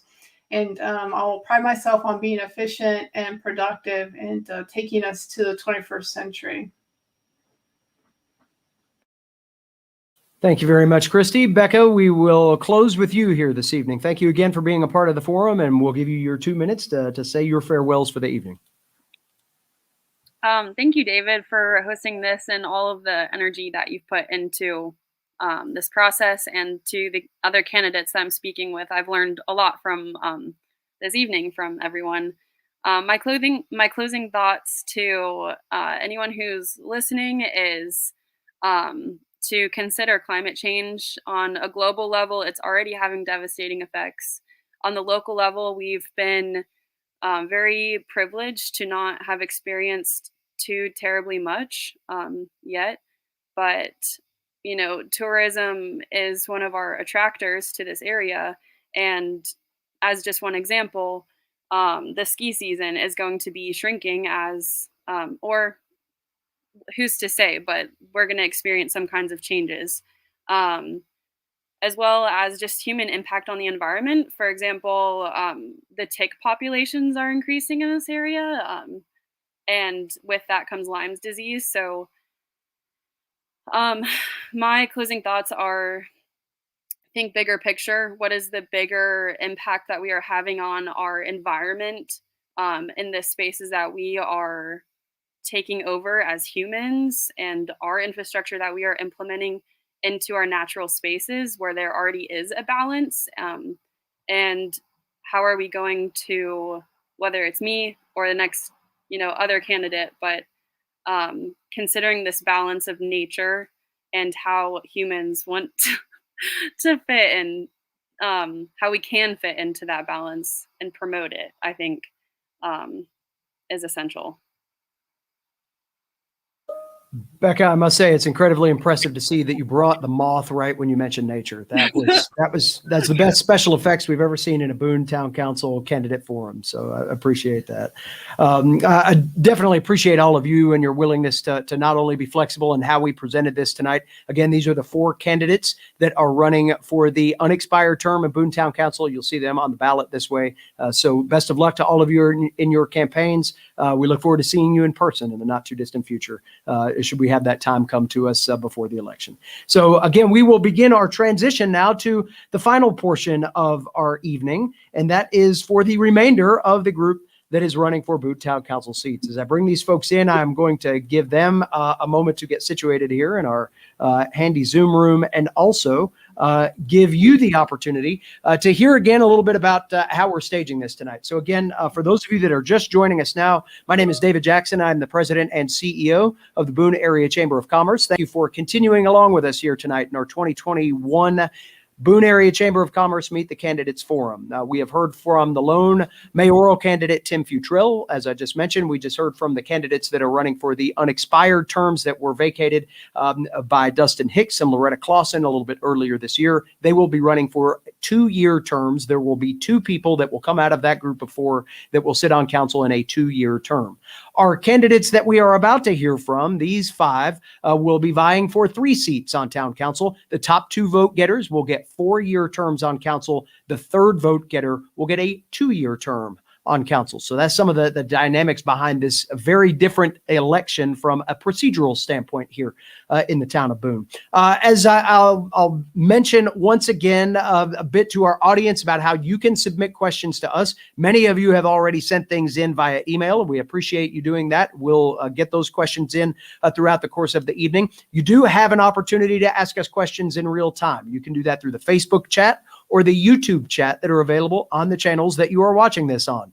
That, of course, being the Boone Area Chamber Facebook page and the Boone Area Chamber of Commerce YouTube channel. If you are listening out there in Radio Land, we thank our partners at High Country Radio for making this available to you here this evening, and appreciate their willingness to staff this up for us so we can get this entire forum on in its entirety. If you are listening to us tonight on the radio and you'd like to submit a question, you can drop one to me via email at david@boone boonechamber.com, and we'll get that question put into the queue. A lot of the times, the questions that we get submitted from the audience are already on the list. So if you don't hear your question right away, that likely means that we've got it on the list somewhere, and we will get to it as quickly as we possibly can. Now, as I mentioned, these candidates now running for Boone Town Council will get an opportunity, just like what we saw before, 2 minutes each to introduce themselves, tell a little bit about what their candidacy is all about, and introduce themselves to the electorate. We'll have a 2-minute closing opportunity as well toward the end of the evening. And then in the middle, we're going to get as many questions asked as we can, 90-second responses for each of these candidates as we go around the horn. While some of the topics may be similar and a few of the questions may be similar to what we just asked the previous group, we do have a few new questions in for this group, so they couldn't cheat and sit out there and watch and think that they got all the questions asked to them. So all of the fun aside, let's move on to the serious part now. Let's begin the second part of our Boone Town Council candidate forum. We're going to go around the group as it is listed to me in my handy little window here. And Dalton George, you are the first one on the list. 2 minutes to welcome yourself to the candidate forum tonight. Thank you very much for being a part of this. Awesome. Thank you so much for having me, David. So my name is John Dalton George. I go by Dalton, one of the 3 first names that's easy to remember. And I grew up in a little town called Midway, North Carolina, working class family, small town, not much to write home about. Ended up here to attend App State with a degree in economics. I graduated this past May. So that's been my experience up here. But I think first and foremost, I consider myself as an activist. I have a background in activism, and, the 4 or 5 years I've spent in the town of Boone, I've really worked to make this a better place. I'm the founder of Boone Fair Housing, which is an advocacy group that's been dealing with housing, substandard housing, affordable housing, and housing accessibility. And, we've worked with town council to pass multiple things. As a private citizen, I've advocated for voting rights and protected voting sites in town and made sure that everybody can vote easy and accessible. I've stood up at public meetings and defended neighborhoods and protected somebody's right to, live in a neighborhood and be safeguarded and I guess confident in their investment. And I served on our Board of Adjustments. I have a very unique perspective. I've knocked on doors for the past 4 years up here and really just talked to people both in town and in the county. And I understand, I'm a young man. I maybe don't look like I'm ready for the job, but I feel like I'm uniquely qualified for this. I'm running on sustainability, housing, and accessibility in government, and I'm really excited to be here. Thank you very much, Dalton, and welcome to the program here. As we also welcome Todd Carter into the program. Todd, you'll get a chance to unmute your mic there, and there you go. Whoop. All right, now you're ready to go. All right. Well, my name is Todd Carter. I am a native of North Carolina, grew up in Hendersonville, graduated from University of North Carolina. And while most people might know me as a nonprofit professional who has been one of the leaders of Hospitality House of Northwest North Carolina for the past 10 years, I also have experience in business. This is actually my first nonprofit gig, if you can call it that. I've been doing this for 10 years.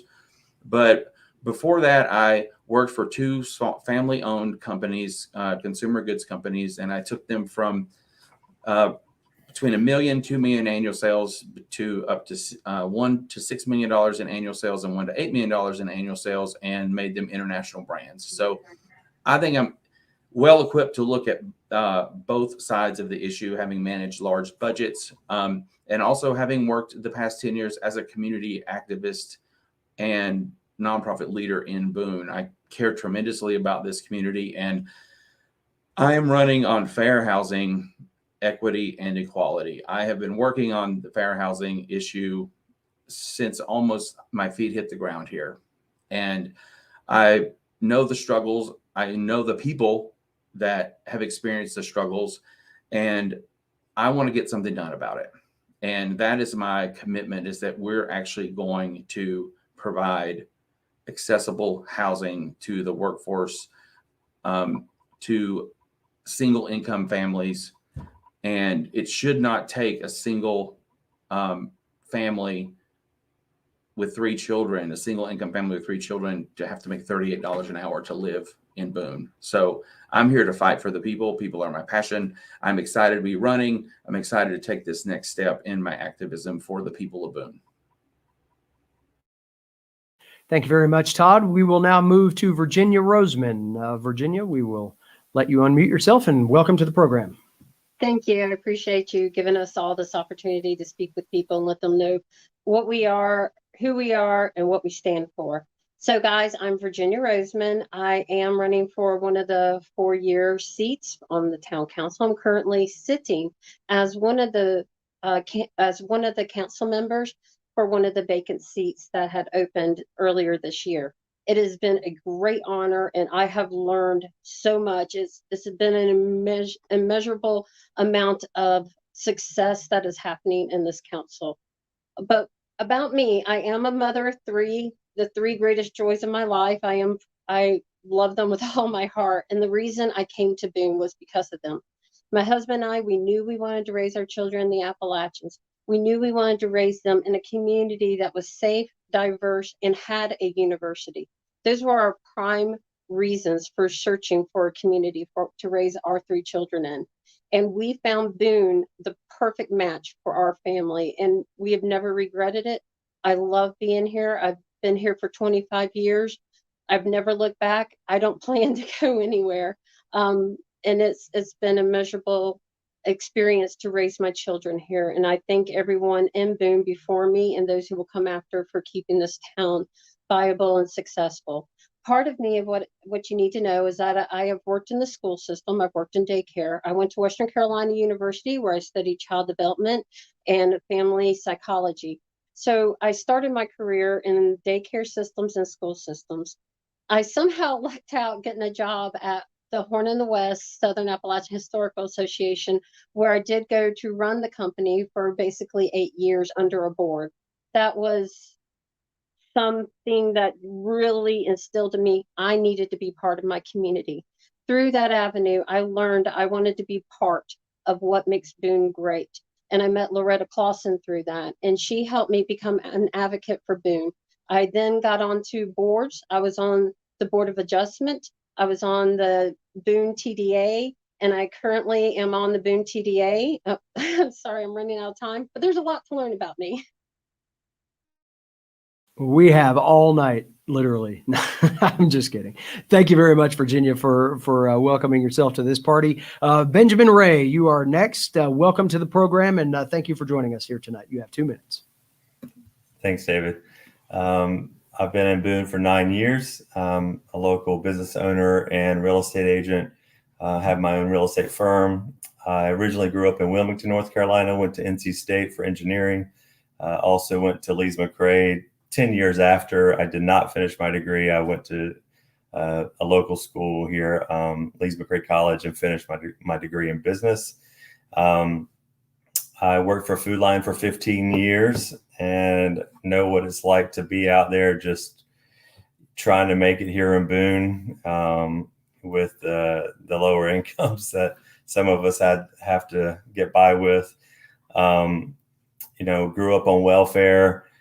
From a single parent home, and really in life just had to work really hard to make things happen. And I have a lot of great people in my life that I feel like have been the backbone of that success, and people really are my heart. And I feel like Boone has just been the most amazing place to live. I live off a Stadium Drive, a little side road, and I get to drive through the beautiful campus just about every day and just see the energy and the vibrancy of this town. Have lots of great friends locally here that are just like me, into the outdoors, hiking.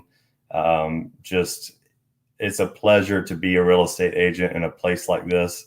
It's so easy to sell Boone, North Carolina. I travel a good bit and always love coming home to this place. And as far as my platform, I would say housing is probably the number one issue at hand. Affordable housing for our locals, who are the backbone of this community that work so hard to keep this economy growing. And I feel like this really needs to be something we address in the very near future. And I also feel like we need to understand our growth gracefully and work together as a town and county to understand growth and in a common sense way. Thank you very much, Benjamin. Okay, if I call you Ben, I think you're referred to as Ben for most I of the time. prefer Benjamin, actually. Okay, all right, perfect. All right, Thanks so for we'll do it asking. right then. All right, all right. So next we will move on to Eric Woolridge, the final group to or candidate to welcome tonight. Eric, thank you for being a part of our forum here this evening. Hey, David. Just want to first of all thank you so much for not only this event, but honestly just your leadership there at the chamber. Our community is really fortunate to have someone that's you and your whole team just working so hard on our behalf. So my name is Eric Woolridge. I moved to Boone in 1997 to go to school. I'm married, got 2 awesome daughters. I studied undergraduate, was in community and regional planning. And I also completed a master's in public administration with a focus in town and county management. One of the big reasons why I'm running is just encouraged to do so by people that have been following my career in local government over the years. I also love the fact this is a nonpartisan election. I've always been an unaffiliated voter, and I'm just a very project-oriented person, if you will. So in addition to my education, I worked as a long-range planner in local government for 10 years. Had to travel off the mountain every day for part of those. And then I obtained a job with the Watauga County Tourism Development Authority. I worked with them for about three or 4 years. During that time, was able to build Rocky Knob Mountain Bike Park, build multiple river accesses, expand the greenway system, and secure quite a bit of grant funding during that tenure. And then I quit my job and went out on a limb and started my own business called Destination by Design. And that's what I've been doing for about the last 9 years. That firm's, you can find it at dbdplanning.com. And we're a local government, economic development, land planning firm. We do a lot of downtown revitalization, greenway planning, big parks, a lot of stream restoration, environmental related projects as well. I've served on a number of boards in Watauga County, the Southern Appalachian Historic Society or Association, the Planning Commission, High Country Pathways, Boone Area Cyclist, and just ready to give back and serve the community. All right. Thank you very much, Eric. Appreciate all of you for those lovely introductions. We're going to jump right into the questions, and seeing as how just about all of you brought this up, we're going to start with the question around affordable housing first. So Todd, we'll go with you. And again, we'll rotate through everybody. Everybody will have a chance to be the first responder, and we'll just kind of roll back through the order like that. So Dalton, you will get to answer this question last, but Todd, we will start for you first. What do you feel like the role of Boone Town Council is in the affordable housing conversation here in our community? You have 90 seconds to respond. For me, it's simple. Boone has to lead. Boone and the county have to work together. So that is going to be essential to a good working relationship. I want to come back to the table. I have a plan to work with the county of Boone and involving a land trust that already exists. This can be solved based on a 2013 study, the last study of housing. There were 1,200 affordable housing units that we were short in Boone. We've built 72 since then. And I want people to understand that it's not just affordable housing. That's a really cute term that sometimes doesn't mean anything. It's really about access to safe, affordable housing. And that involves comparable student housing. That involves workforce housing. We can't build Boone better if we don't have people working for small business.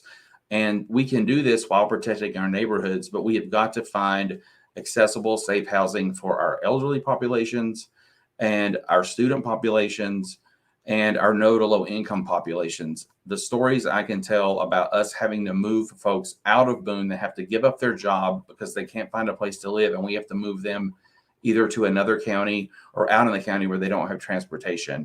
I believe that we have to lead on this issue as a town, as a municipality, working together with the county to actually get something done and stop just talking about it. Thank you very much, Todd. Virginia, we will go to you for the next response on this topic.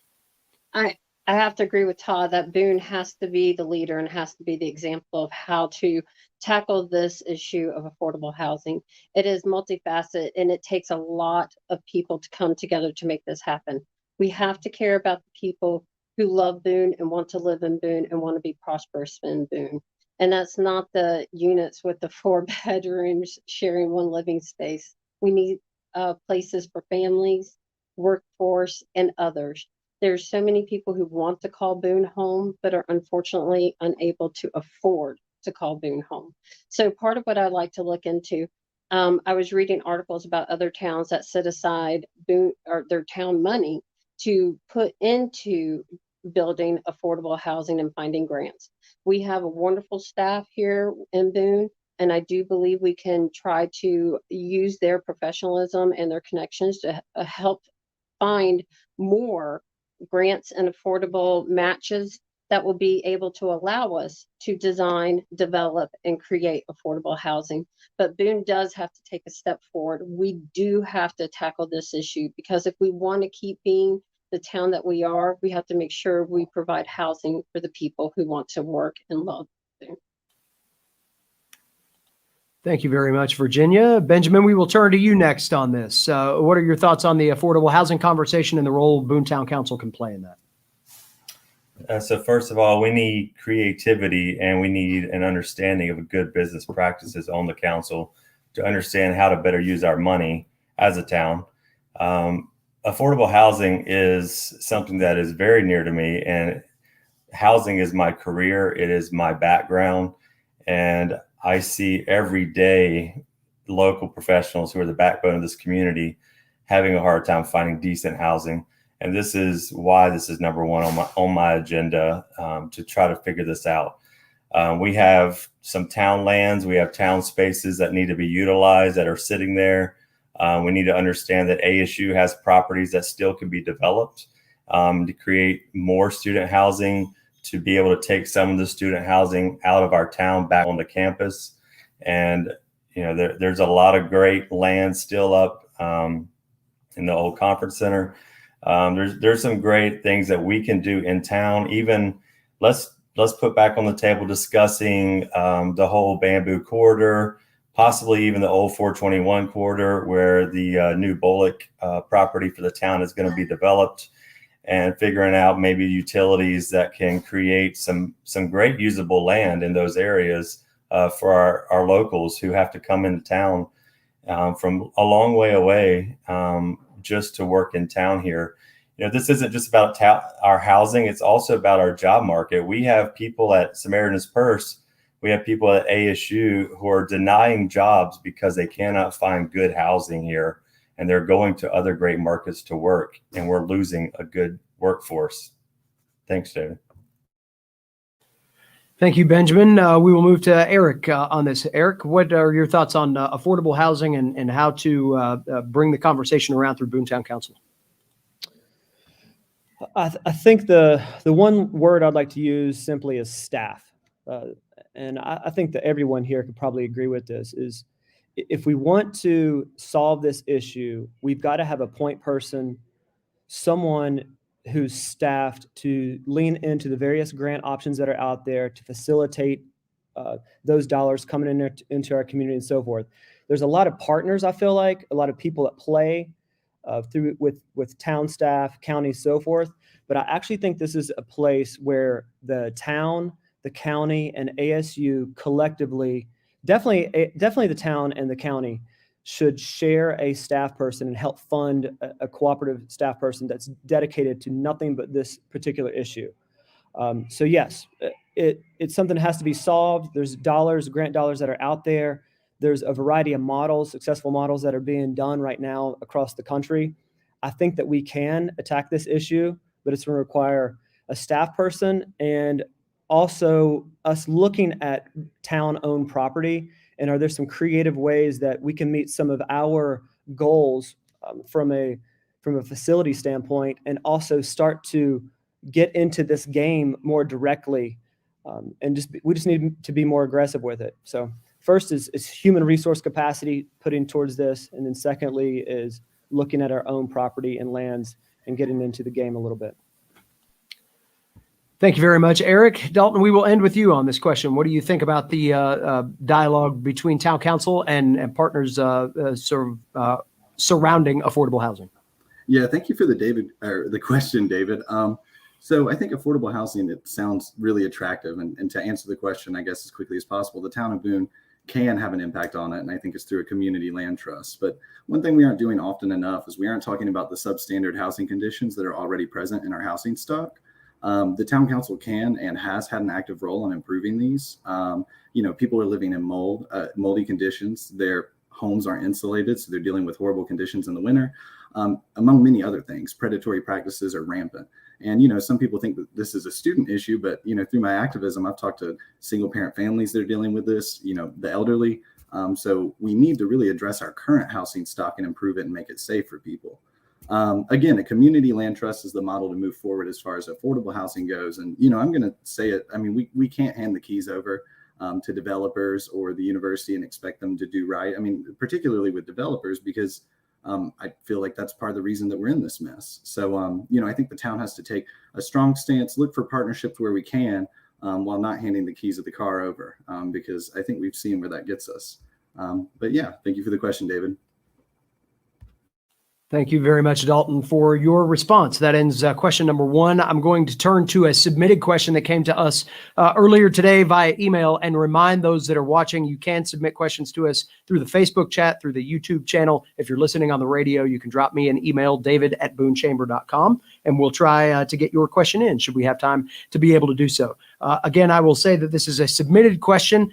We did not edit these too much for their tone. We did edit some of the other things out of them. I'll say it as politely as possible. But here is the question. And Virginia, this comes to you first. It could be said that the town council has operated in rather ambiguous terms over the years, from meetings that are virtual only and delivered to the public poorly, to hard to understand and navigate ordinances and policies. How do you intend to make government more understandable and efficient for all of us? And again, Virginia, we'll start with you on this one. Well, that's kind of a hard question because it's unique to today's situation. Due to the pandemic we're in, unfortunately, we are doing things via WebEx, which sometimes does not have the top quality for some people to watch when they're seeing it secondhand. So I apologize for that. I had asked actually one person who's here with us right now a better way to address this so that we can make sure that we are heard better and understood better.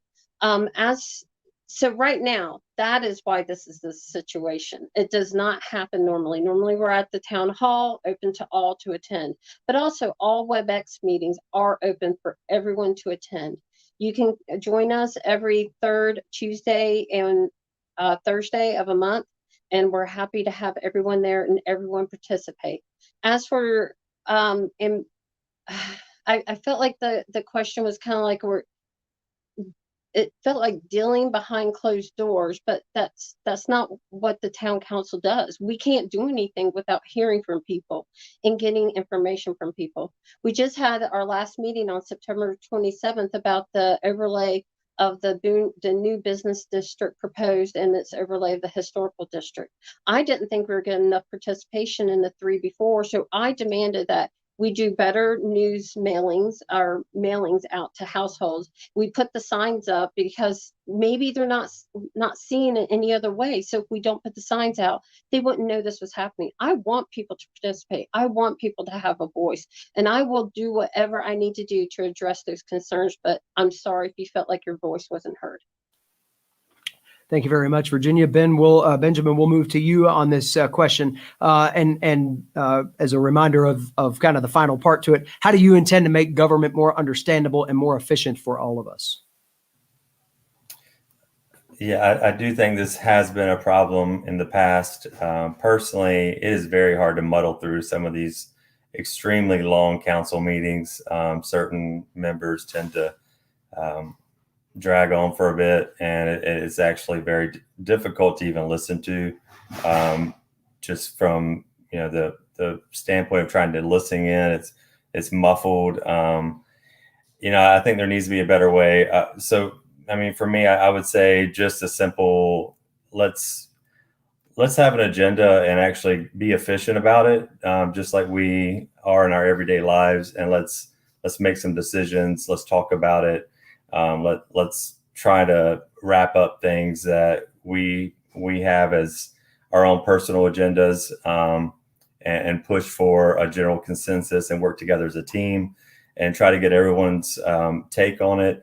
You know, when the public weighs in, let's really listen to that and let's talk about it. Let's engage the public. I feel like soon we need to have, I know COVID is an issue, but I also think this has been an excuse to push the public out in some ways and rush through some decisions that shouldn't be rushed through. And the public and our local businesses need to be able to weigh in a timely manner, in a way that gives them enough time to actually see the issues. Our overlay and the historic district that we've recently been listening to, I feel like that's a bit rushed, and it's such a huge repercussion that we need to really know that the locals, our locals, our people are actually having a voice in these meetings. Thank you very much, Benjamin. Eric, we will turn to you next for your thoughts on this issue. StreamYard platform is pretty good. The StreamYard platform is pretty good that we're actually looking. I think this is actually way better than the town's current system. So I do think the online element is just been a real struggle. I mean, obviously with COVID, we've got to be safe. We got to work through some of those dynamics. But I think the predominant issue is the way the meetings are being run right now. I don't know entirely what the intention of that question was, but things do tend to ramble. So I think conducting the meeting, everyone coming prepared, addressing the issue, addressing it in a succinct manner, and sticking to the agenda would just go a long way, you know, and let's just all conducting ourselves professionally, which this seems like a more than capable group here. Otherwise, I mean, in terms of engaging the public, I mean, the land use plan that we're going to have to update is clearly going to be a mechanism for that. So I think we need to really lean into that particular process, have a lot of public engagement throughout that process, try to explain people to the citizens why different things are the way they are. So we can all start from the same level of information as we try to move forward. So there's a lot to learn for all of us, and that process is going to be crucial to that. Excellent. Thank you very much. Dalton, we will move to you. Again, rephrasing the question for those that are joining us here online. How do you intend to make government more understandable and more efficient for all of us? Yeah, and a lot of it is rooted in accessibility, and I feel like the town's done a good job, especially in the 2 months that I've been on here, in terms of hearing people out. We had a business owner come to us about the noise ordinance. We put the noise ordinance on the agenda and discussed it. We had a business owner talking about the mask mandate. We put it on the agenda item to discuss it. So I think the town's done a good job at being accessible. I agree. The electronic barrier is huge for a lot of us, and I agree. It's very difficult. WebEx is not my preferred program either, and I don't think it's been used as a way to push people out, though, and I do feel like a lot of people have been able to be heard. To speak a little bit about, the backroom deals and the length of the meetings, it's interesting because I feel like those two things are, in essence, a bit at odds with one another. I think the longer the meetings we have, the more information we can provide the public and explain the nuance of something.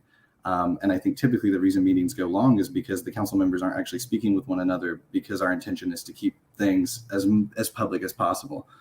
So, it's interesting, right? We could, and I think shorter agendas, right? Shorter agendas are nice. Consent agendas, bringing back the consent agenda on smaller things that we can, as a council work together on, is a vital way to kind of streamline government. But, I think revisiting WebEx, the programs that we use to invite people in, as well as the way we advertise things. I think sometimes government ordinances, laws, et cetera, aren't really accessible for a lot of citizens. I completely understand. I'm not a lawyer either. So it takes me a lot of reading and learning to really get there. So clear communication from the town is important. And I think the town's been doing a better job at that. But there's always room for improvement. And I appreciate the question. Thank you very much, Dalton. Todd, you are last up on this issue, sir. Your thoughts? Well, as someone who has both presented to council as a citizen and has attended just to watch, the technology is terrible. It's just not good. And the way I understand it, that the town currently has a plan. They're working on a better IT system, a better website. It has got to be it's got to be fixed. People that go on to listen to presentations when I've been presenting are like, we can't hear anything. So I hear you, man. I hear you. It is a situation that's got to be fixed. I don't think it's done on purpose. I am someone who is works in a congregate setting, and we have to be super, super stringent with masks. We've had 2 separate clusters at Hospitality House. We're currently in one right now. So I believe in being safe. However, I also understand that even coming to a council meeting in regular times is intimidating. So I believe that a good government goes to its people. It doesn't ask its people to come to it. So one of the things I'm going to do if I'm elected is I'm going to have coffee with a council member.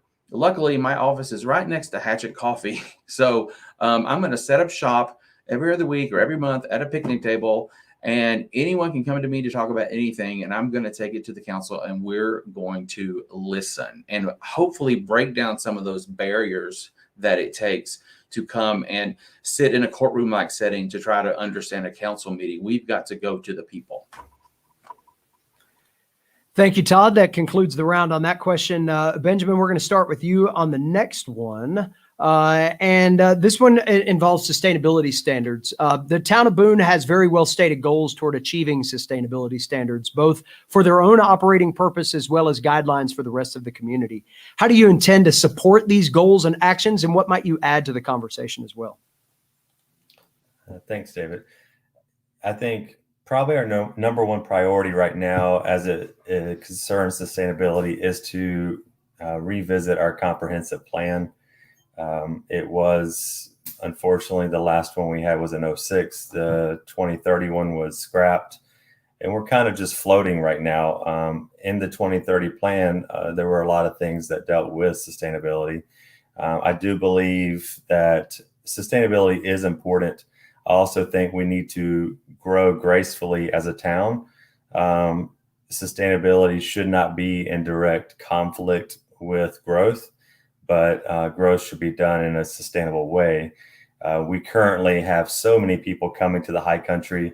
As a real estate agent, I see it every day. I help people move here, and it's amazing what growth is happening. Our traffic is just unbelievable, and we need to really get around that. And I believe that sustainability needs to work with businesses. There are some businesses that have problems with growth, and they've wanted to do some sustainable measures.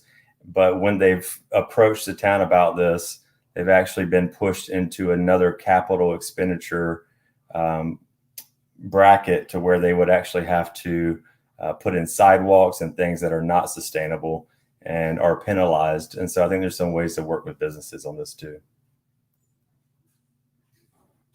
Thank you, Benjamin. Let's go to Eric on this question. Eric, your thoughts on the sustainability goals and anything that you would add to the conversation as you work to support these initiatives. Eric, you've got there you go. Sure.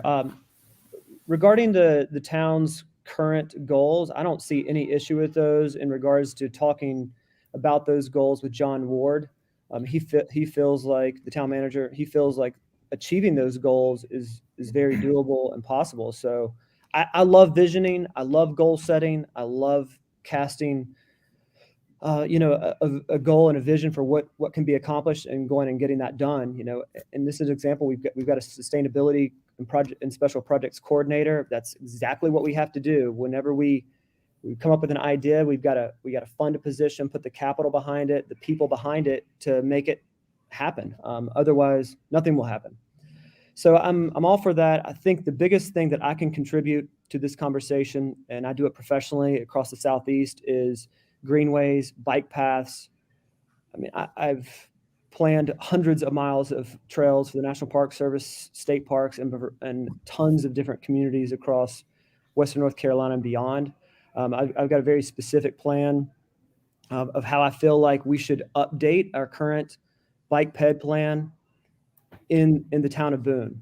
And so maybe I'll have some time here to unpack that at some point.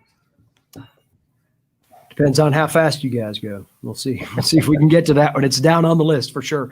Dalton, you're next on this question. How do you continue to lend your voice to the sustainability goals of the community? Yeah, so we've done a great job with sustainability so far. We're looking at municipal carbon neutral operations by 2022, which is ahead of our goals. And we're continuing to work towards our other goals. I think the most important thing we can do as a council and as council members is to encourage us to strive for the next goal. So we're ahead of schedule, right? But that doesn't mean that we should slow down in terms of our sustainable strides. I think you look at Boone, we're not going to solve the climate crisis by ourselves. I wish I could sit here and tell you we could, but we can serve as a model for the rest of the state. And I think that's what we're doing. You look at the Bullock project, which is going to be a sustainable complex, and town staff's done a great job on that, as well as other sustainable pushes. But I think we have to continue to see ourselves as this visionary of a town that understands that sustainability is the cornerstone of true good government, especially in this era. That we should not really compromise in that way, and that we should continue to strive for our goals in the future, right? The 2050 goal. If we're hitting our goal in 2022 for a goal that's a lot longer out, why not work towards the goals in the future? And I think that's what we can do as a council, is encourage those strides to progress and serve as a model for the state. Thank you, Dalton. Todd, you're next up on this. How would you lend your voice to current sustainability goals that the community has? Well, here, Dalton. I am happy that Boone is ahead of schedule, and I'm prepared to help move it forward.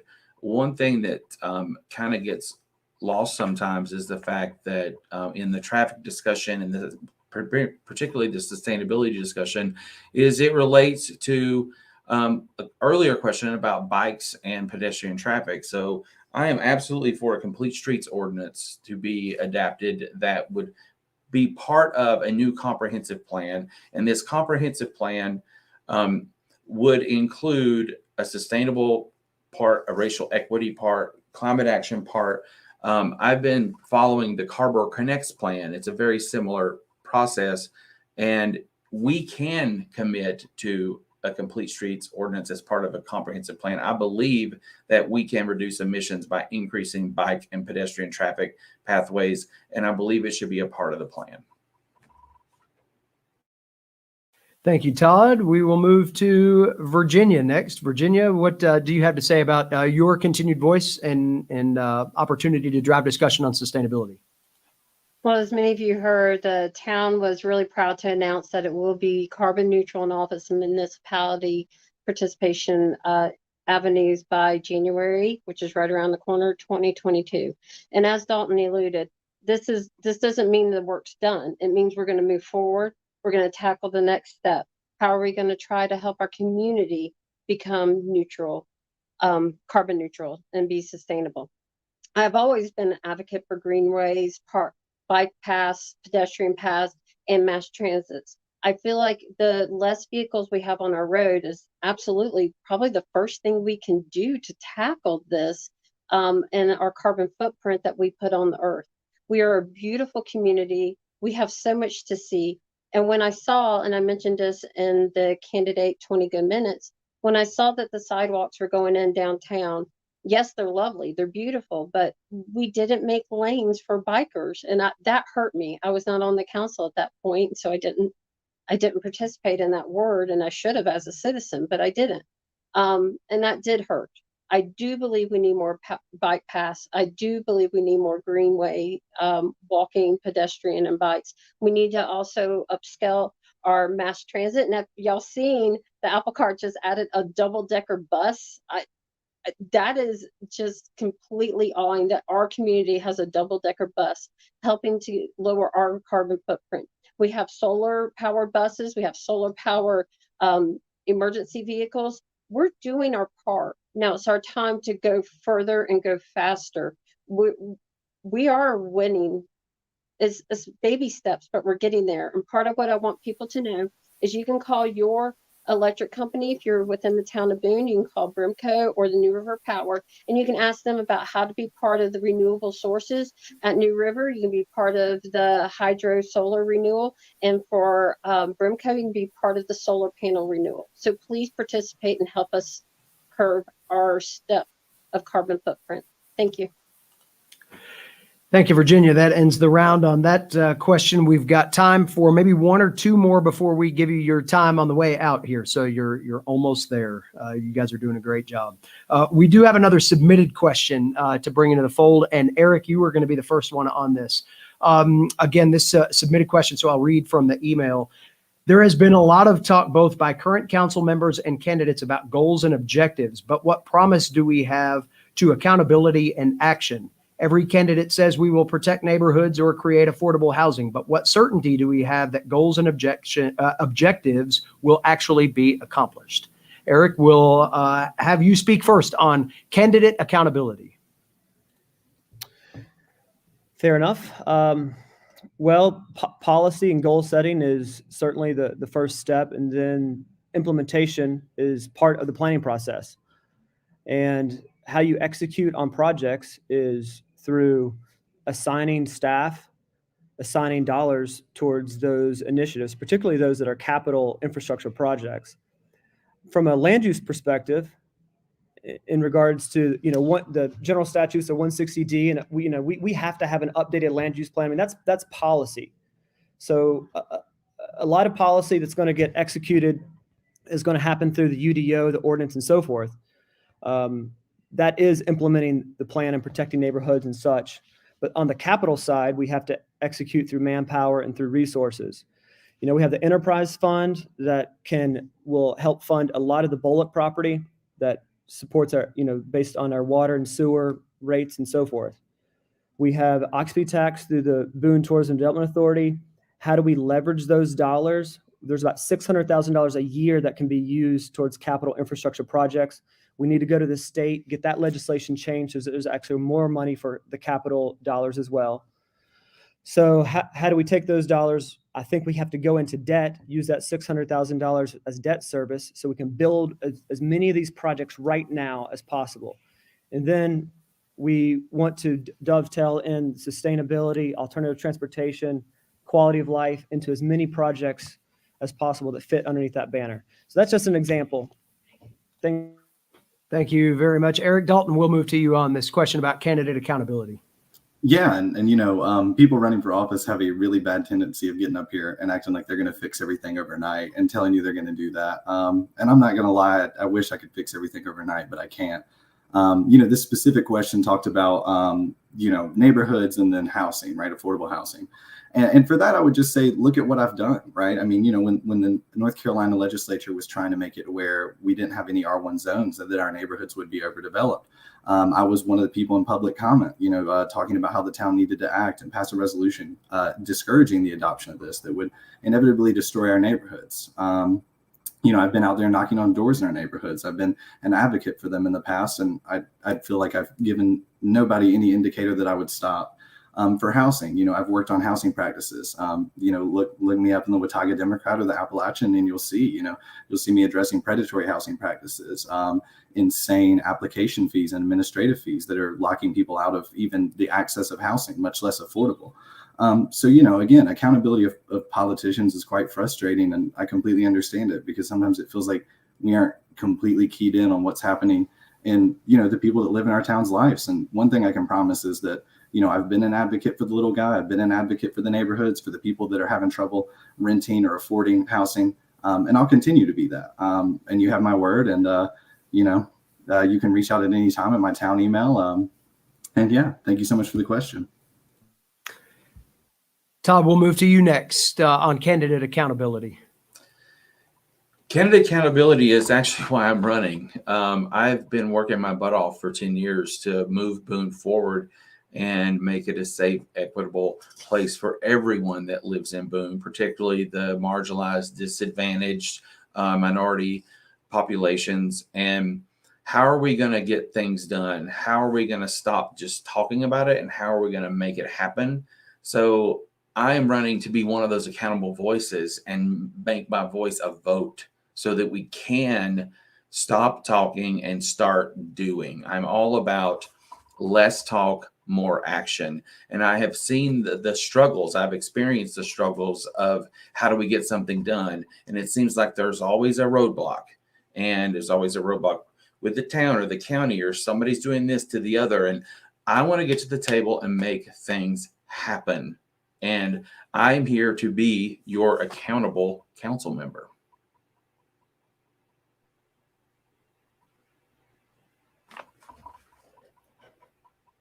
Eric, we can't hear you. I'm sorry, David, we couldn't hear you. I apologize. Sorry, I had a clever joke in there and everything too. I was going to comment on Todd's alliteration skills, but we'll just move on. And Virginia, we'll go to you for your response on candidate accountability. Well, I appreciate that question, because that's exactly what you should do. You should have your elected official represent you and be a voice for you. And that is what we do. Sometimes you don't see all the action taking place.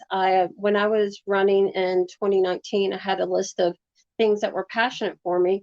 And then when I was able to be appointed into the vacant position, I went after those. And it turned out they were already in motion, already being established. So part of what you have to understand, and I'm sorry it doesn't happen overnight, as Dalton says, we do work. We work hard, and we try to be an advocate for the voices as quickly as possible. We do hire employees and put them in positions that allow them to take control, such as our director of sustainability. We also hired a person to be more of a better voice for us to reach out to the community. So we do listen, we do try, and we try to get our voice out there for you as much as possible so we can hear back. As for the housing neighborhoods, I'm going to tell you one thing. I am an advocate for the transitional zones and being able to protect our neighborhoods. They're what's keeping Boone Boone. Without them, we have no Boone, and I will protect you. Affordable housing, we have got to tackle this issue. We have got to be a community that comes together, stands together, and attacks it. And that should be part of this council's priority, as well as sustainability. So we do hear you. We will move. We will make action. You may not see it today. You may not see it tomorrow, but I promise you there will be an answer. Thank you very much, Virginia. Benjamin, we'll turn to you for the final response on this question about candidate accountability and your thoughts there. Thanks, David. Those who know me, I'm just a local guy here in Boone. I'm running a business. I'm a real estate agent who knows how to broker deals and work towards a common goal. That is my background. I may not have time to weigh in on public comments on social media, but I am someone who will put myself on the line, work very hard. My name is my business in real estate. It's everything. And so for me to run for council is a sacrifice that I am totally willing to make, because I love this town. I love the people that I've worked with, the friends that I've made. And, just to show you that I'm willing to make a sacrifice, I'm happy to donate the money that comes in. The council positions are paid positions, even though it feels like volunteering. I'll put that money towards a student liaison on campus at ASU. And I like to work with that liaison to figure out better living conditions for our students. I personally do own some properties here, and I make a great effort to make those properties amazing for our students and for our locals as a landlord. And I would love to work together with the ASU campus and a liaison and pay them my salary, donate all of what I would make as a councilman for as long as I'm on to that liaison, to help them voice the concerns of our students on campus and actually get things done with our management companies and actually have real lines of protocol and standards that are standards of living that everybody in Boone should adhere to. And even our students need to have good housing conditions. Thank you very much, Benjamin. We've got time for one more question before our closing comments. And as promised, we're going to get to an infrastructure question. So if memory serves correct here, Dalton, you are going to be up first on this one.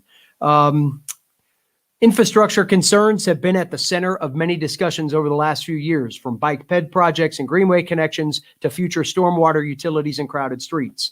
How do you intend to use your voice and experience to help tackle the infrastructure challenges of not only today, but what we have ahead of us tomorrow as well? And Dalton, we'll let you start with that. Great question. And infrastructure is an amazingly broad topic. So I'm going to try to hone in here. Obviously the town of Boone, we have a ton of people coming in here. Our infrastructure is consistently being pushed to its limit. So we've got to figure out ways, one, to support our staff, right? Water is a huge thing. We've got to make sure we have the capacity for the growing limits. You look at the Luke Combs concert, That's like more people that have ever been in the town of Boone ever. I was talking to town staff about it, and it clogged our water pipes. We had to reevaluate and re-gear. So I think one, being flexible, thinking on the town's feet, and making sure that we're supporting town staff to handle the growth of infrastructure. Two, being creative in ways to figure out our problems related to infrastructure. You look at, flooding that is a consistent problem because of all this building and development. And then you explore something that's sustainable, like daylighting streams, right? We've built over a ton of these streams, finding creative ways to look at parking decks or something of that like to daylight our streams and handle our floods, and also deal with the issue of sustainability and restoring our green spaces that we've built over. And then third, I think, is always including the ability for walkability and the move away from individual transportation, whether that's, a model of a parking lot, at the beginning of Boone with free public transit into it to encourage walkability, or other things to encourage, again, a move away from single vehicle use. Everybody talks about how we need bike lanes and greenways and everything, but we also have to kind of encourage people to ditch the car, right? To ditch the need to drive around the town. And I think that's the one thing that we really need to address. But yeah, infrastructure is extremely broad. I think being creative with it, our town grows and grows, and we have to think on our feet. Thank you, Dalton. Todd, we'll move to you with this comment on infrastructure and your thoughts on both today and tomorrow.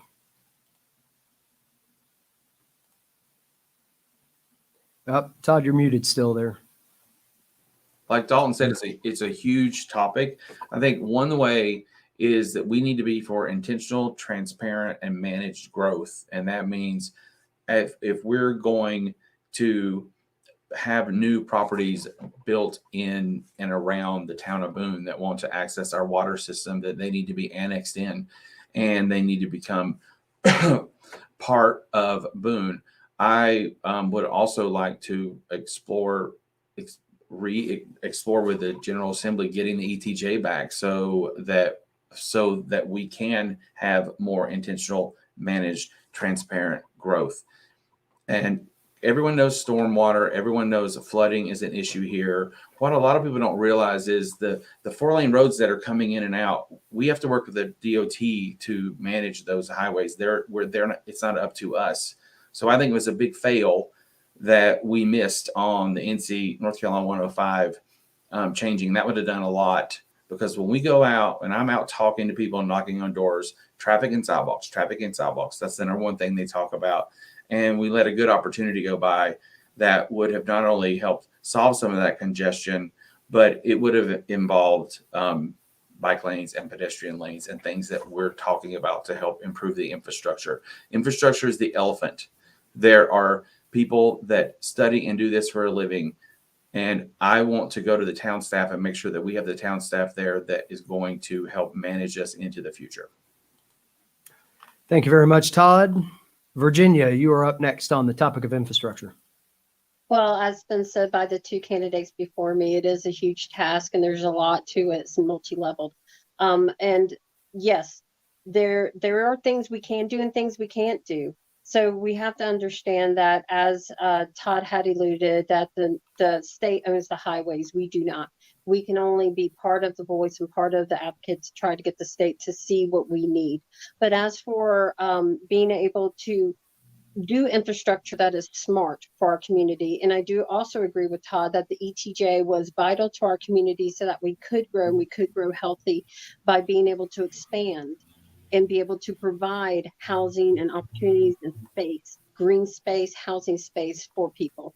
We lost that opportunity due to others fighting. I do believe we are the only municipality that does not have an ETJ, and that is not fair, and that is not right for our citizens.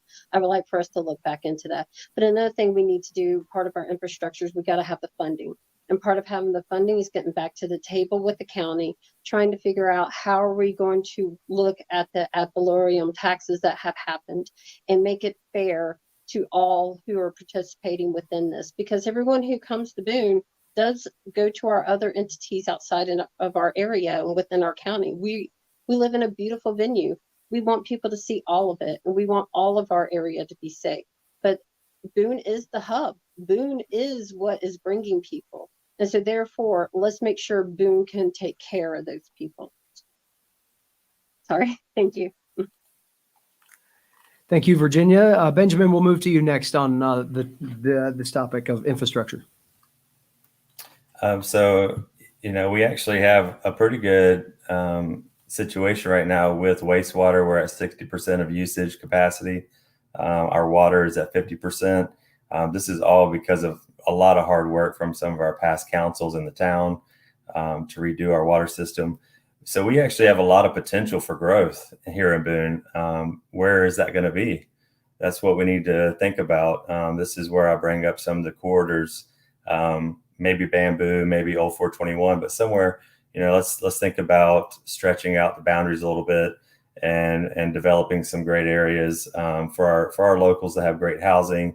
And some other projects. Howard Street is actually going to be doing some really great things with the infrastructure. They're going to bury utilities is the plan, daylight some of the streams, which is really important. Like Dalton mentioned,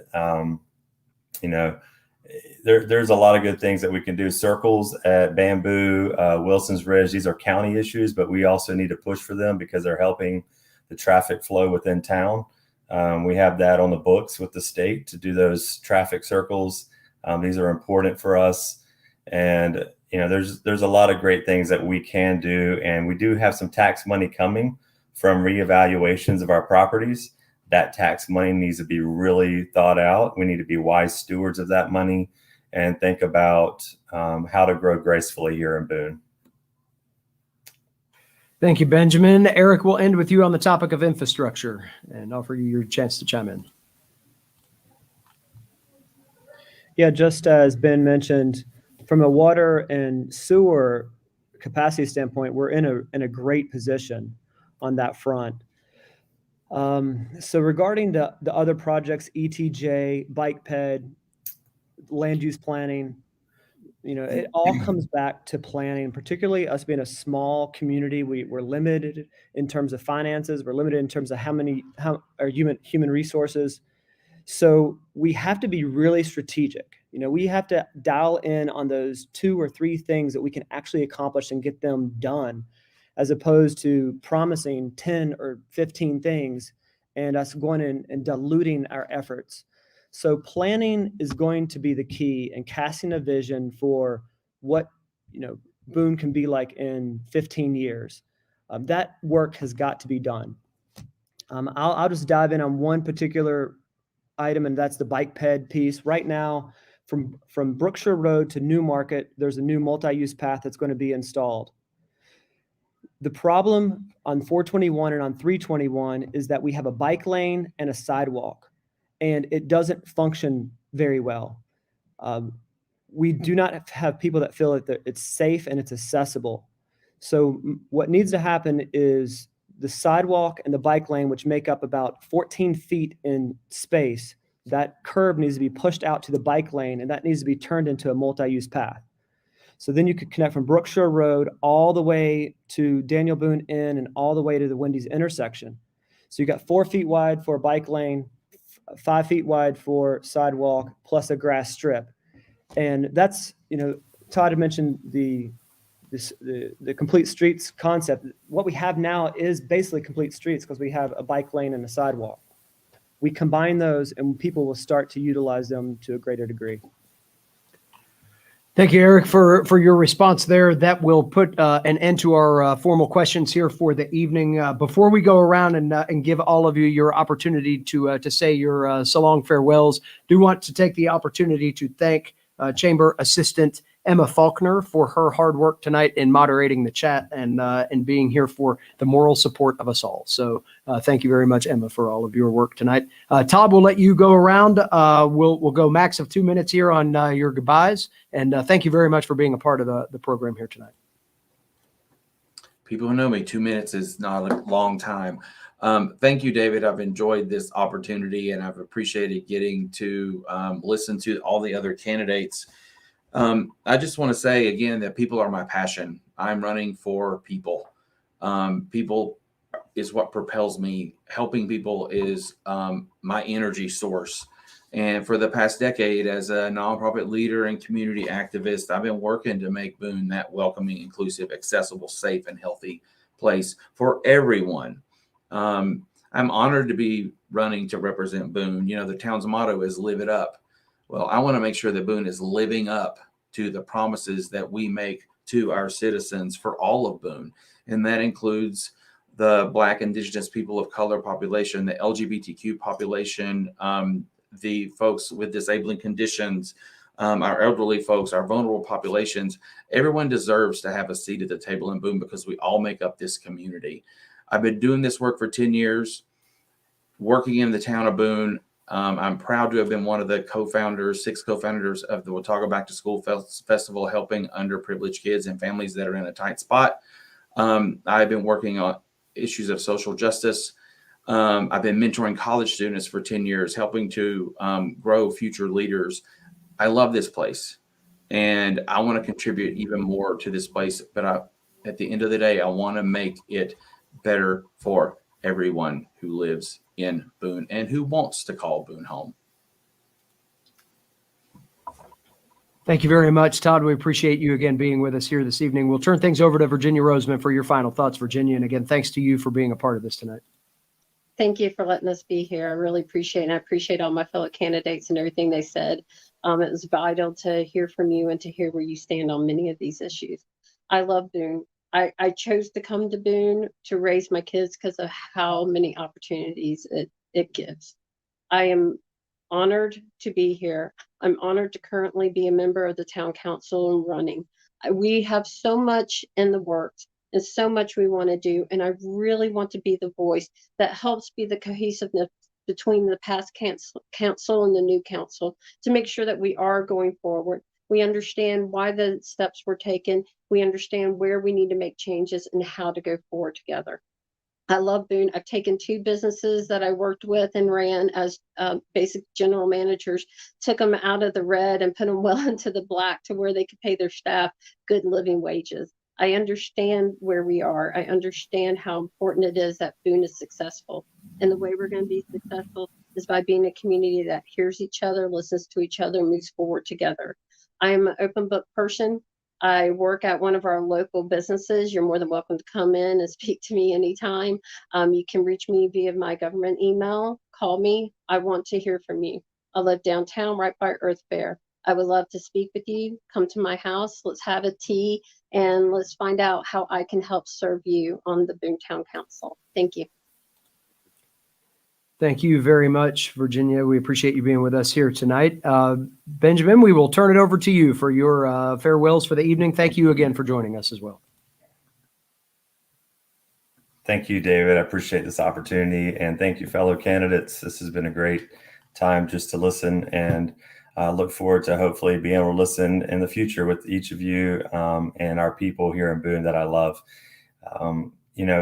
Boone is a special place in my heart. The people have a special place in my heart. I've worked as a fellow businessman side by side with a lot of great people here in town. And I really want to have the opportunity to help steer this town and have a great vision for our future and our future generations that really speak to what so many people come here to enjoy. The pleasure in the outdoors, the local small town community feel that we all love. And I will work hard. In real estate, I have to work hard every day to get all kinds of different parties together on a transaction and broker a deal and to get people on the same page. And I'm willing to do that. I may not be a politician, but I do know how to do that. And I also love working with people like Todd. People are my passion. And this town, I just ask all of you to come out and vote November 2nd. 20,000 people in this town. Let's get out and vote. Vote for Benjamin Ray. Look me up on Facebook. And I really thank you all.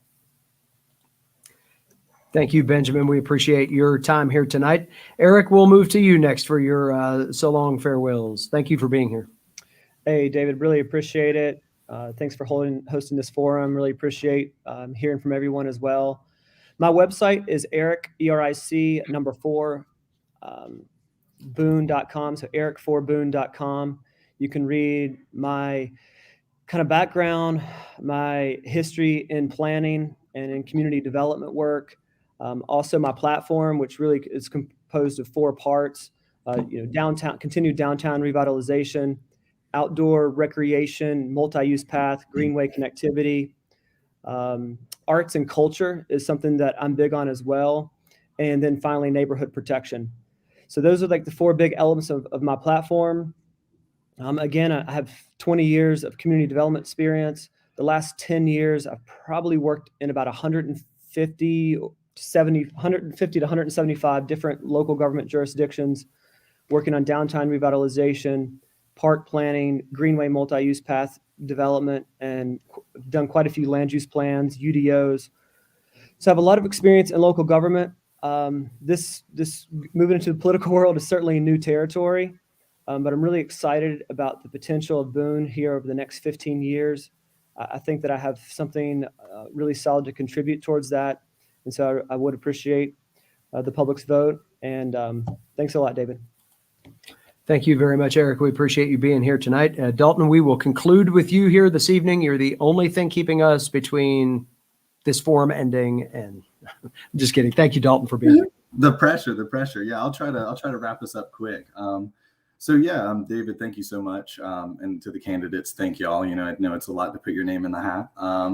But yeah, I guess one thing I'd really like to just point out is just the track record I've had. I really feel like I've worked to kind of move Boone to the town that we want it to be. And I think everybody running agrees that Boone isn't where it needs to be yet. I'm proud to say that, you know, I'm the person running that's introduced housing resolutions, and both as a private citizen and as somebody on council. I've only been on there for 2 months, so I'm still learning and taking my knocks, but I think I'll bring a lot of experience if reelected in November. But you know, one thing I really want to emphasize is that I think a lot of times in politics, a lot of people talk about change, and then I think some other people cause it, right? And I think there's that huge distinction, and that question about accountability really hangs in the air.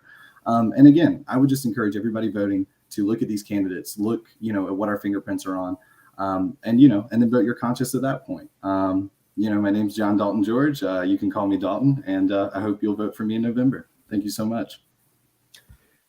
Well, thank you very much, Dalton, and to all of you for spending some time with us, for putting your names up for consideration. As Dalton just mentioned, that's no small feat, and we've said that to you before. A couple of notes before we get out of here this evening. We'll remind all of you that are watching that you can continue to learn more about these candidates by visiting the 20 Good Minutes podcast series that we put up at boonechamber.com. You can go to our Buzzsprout page and probably find that, or look for Boone Area Chamber of Commerce wherever you get your podcasts. It's in the same place as Mind Your Business is, so you can find out more about each of these candidates there. A few dates to keep in mind as well. The close of voter registration is coming up later this week. That's October 8th. Forms must be received by 5 o'clock.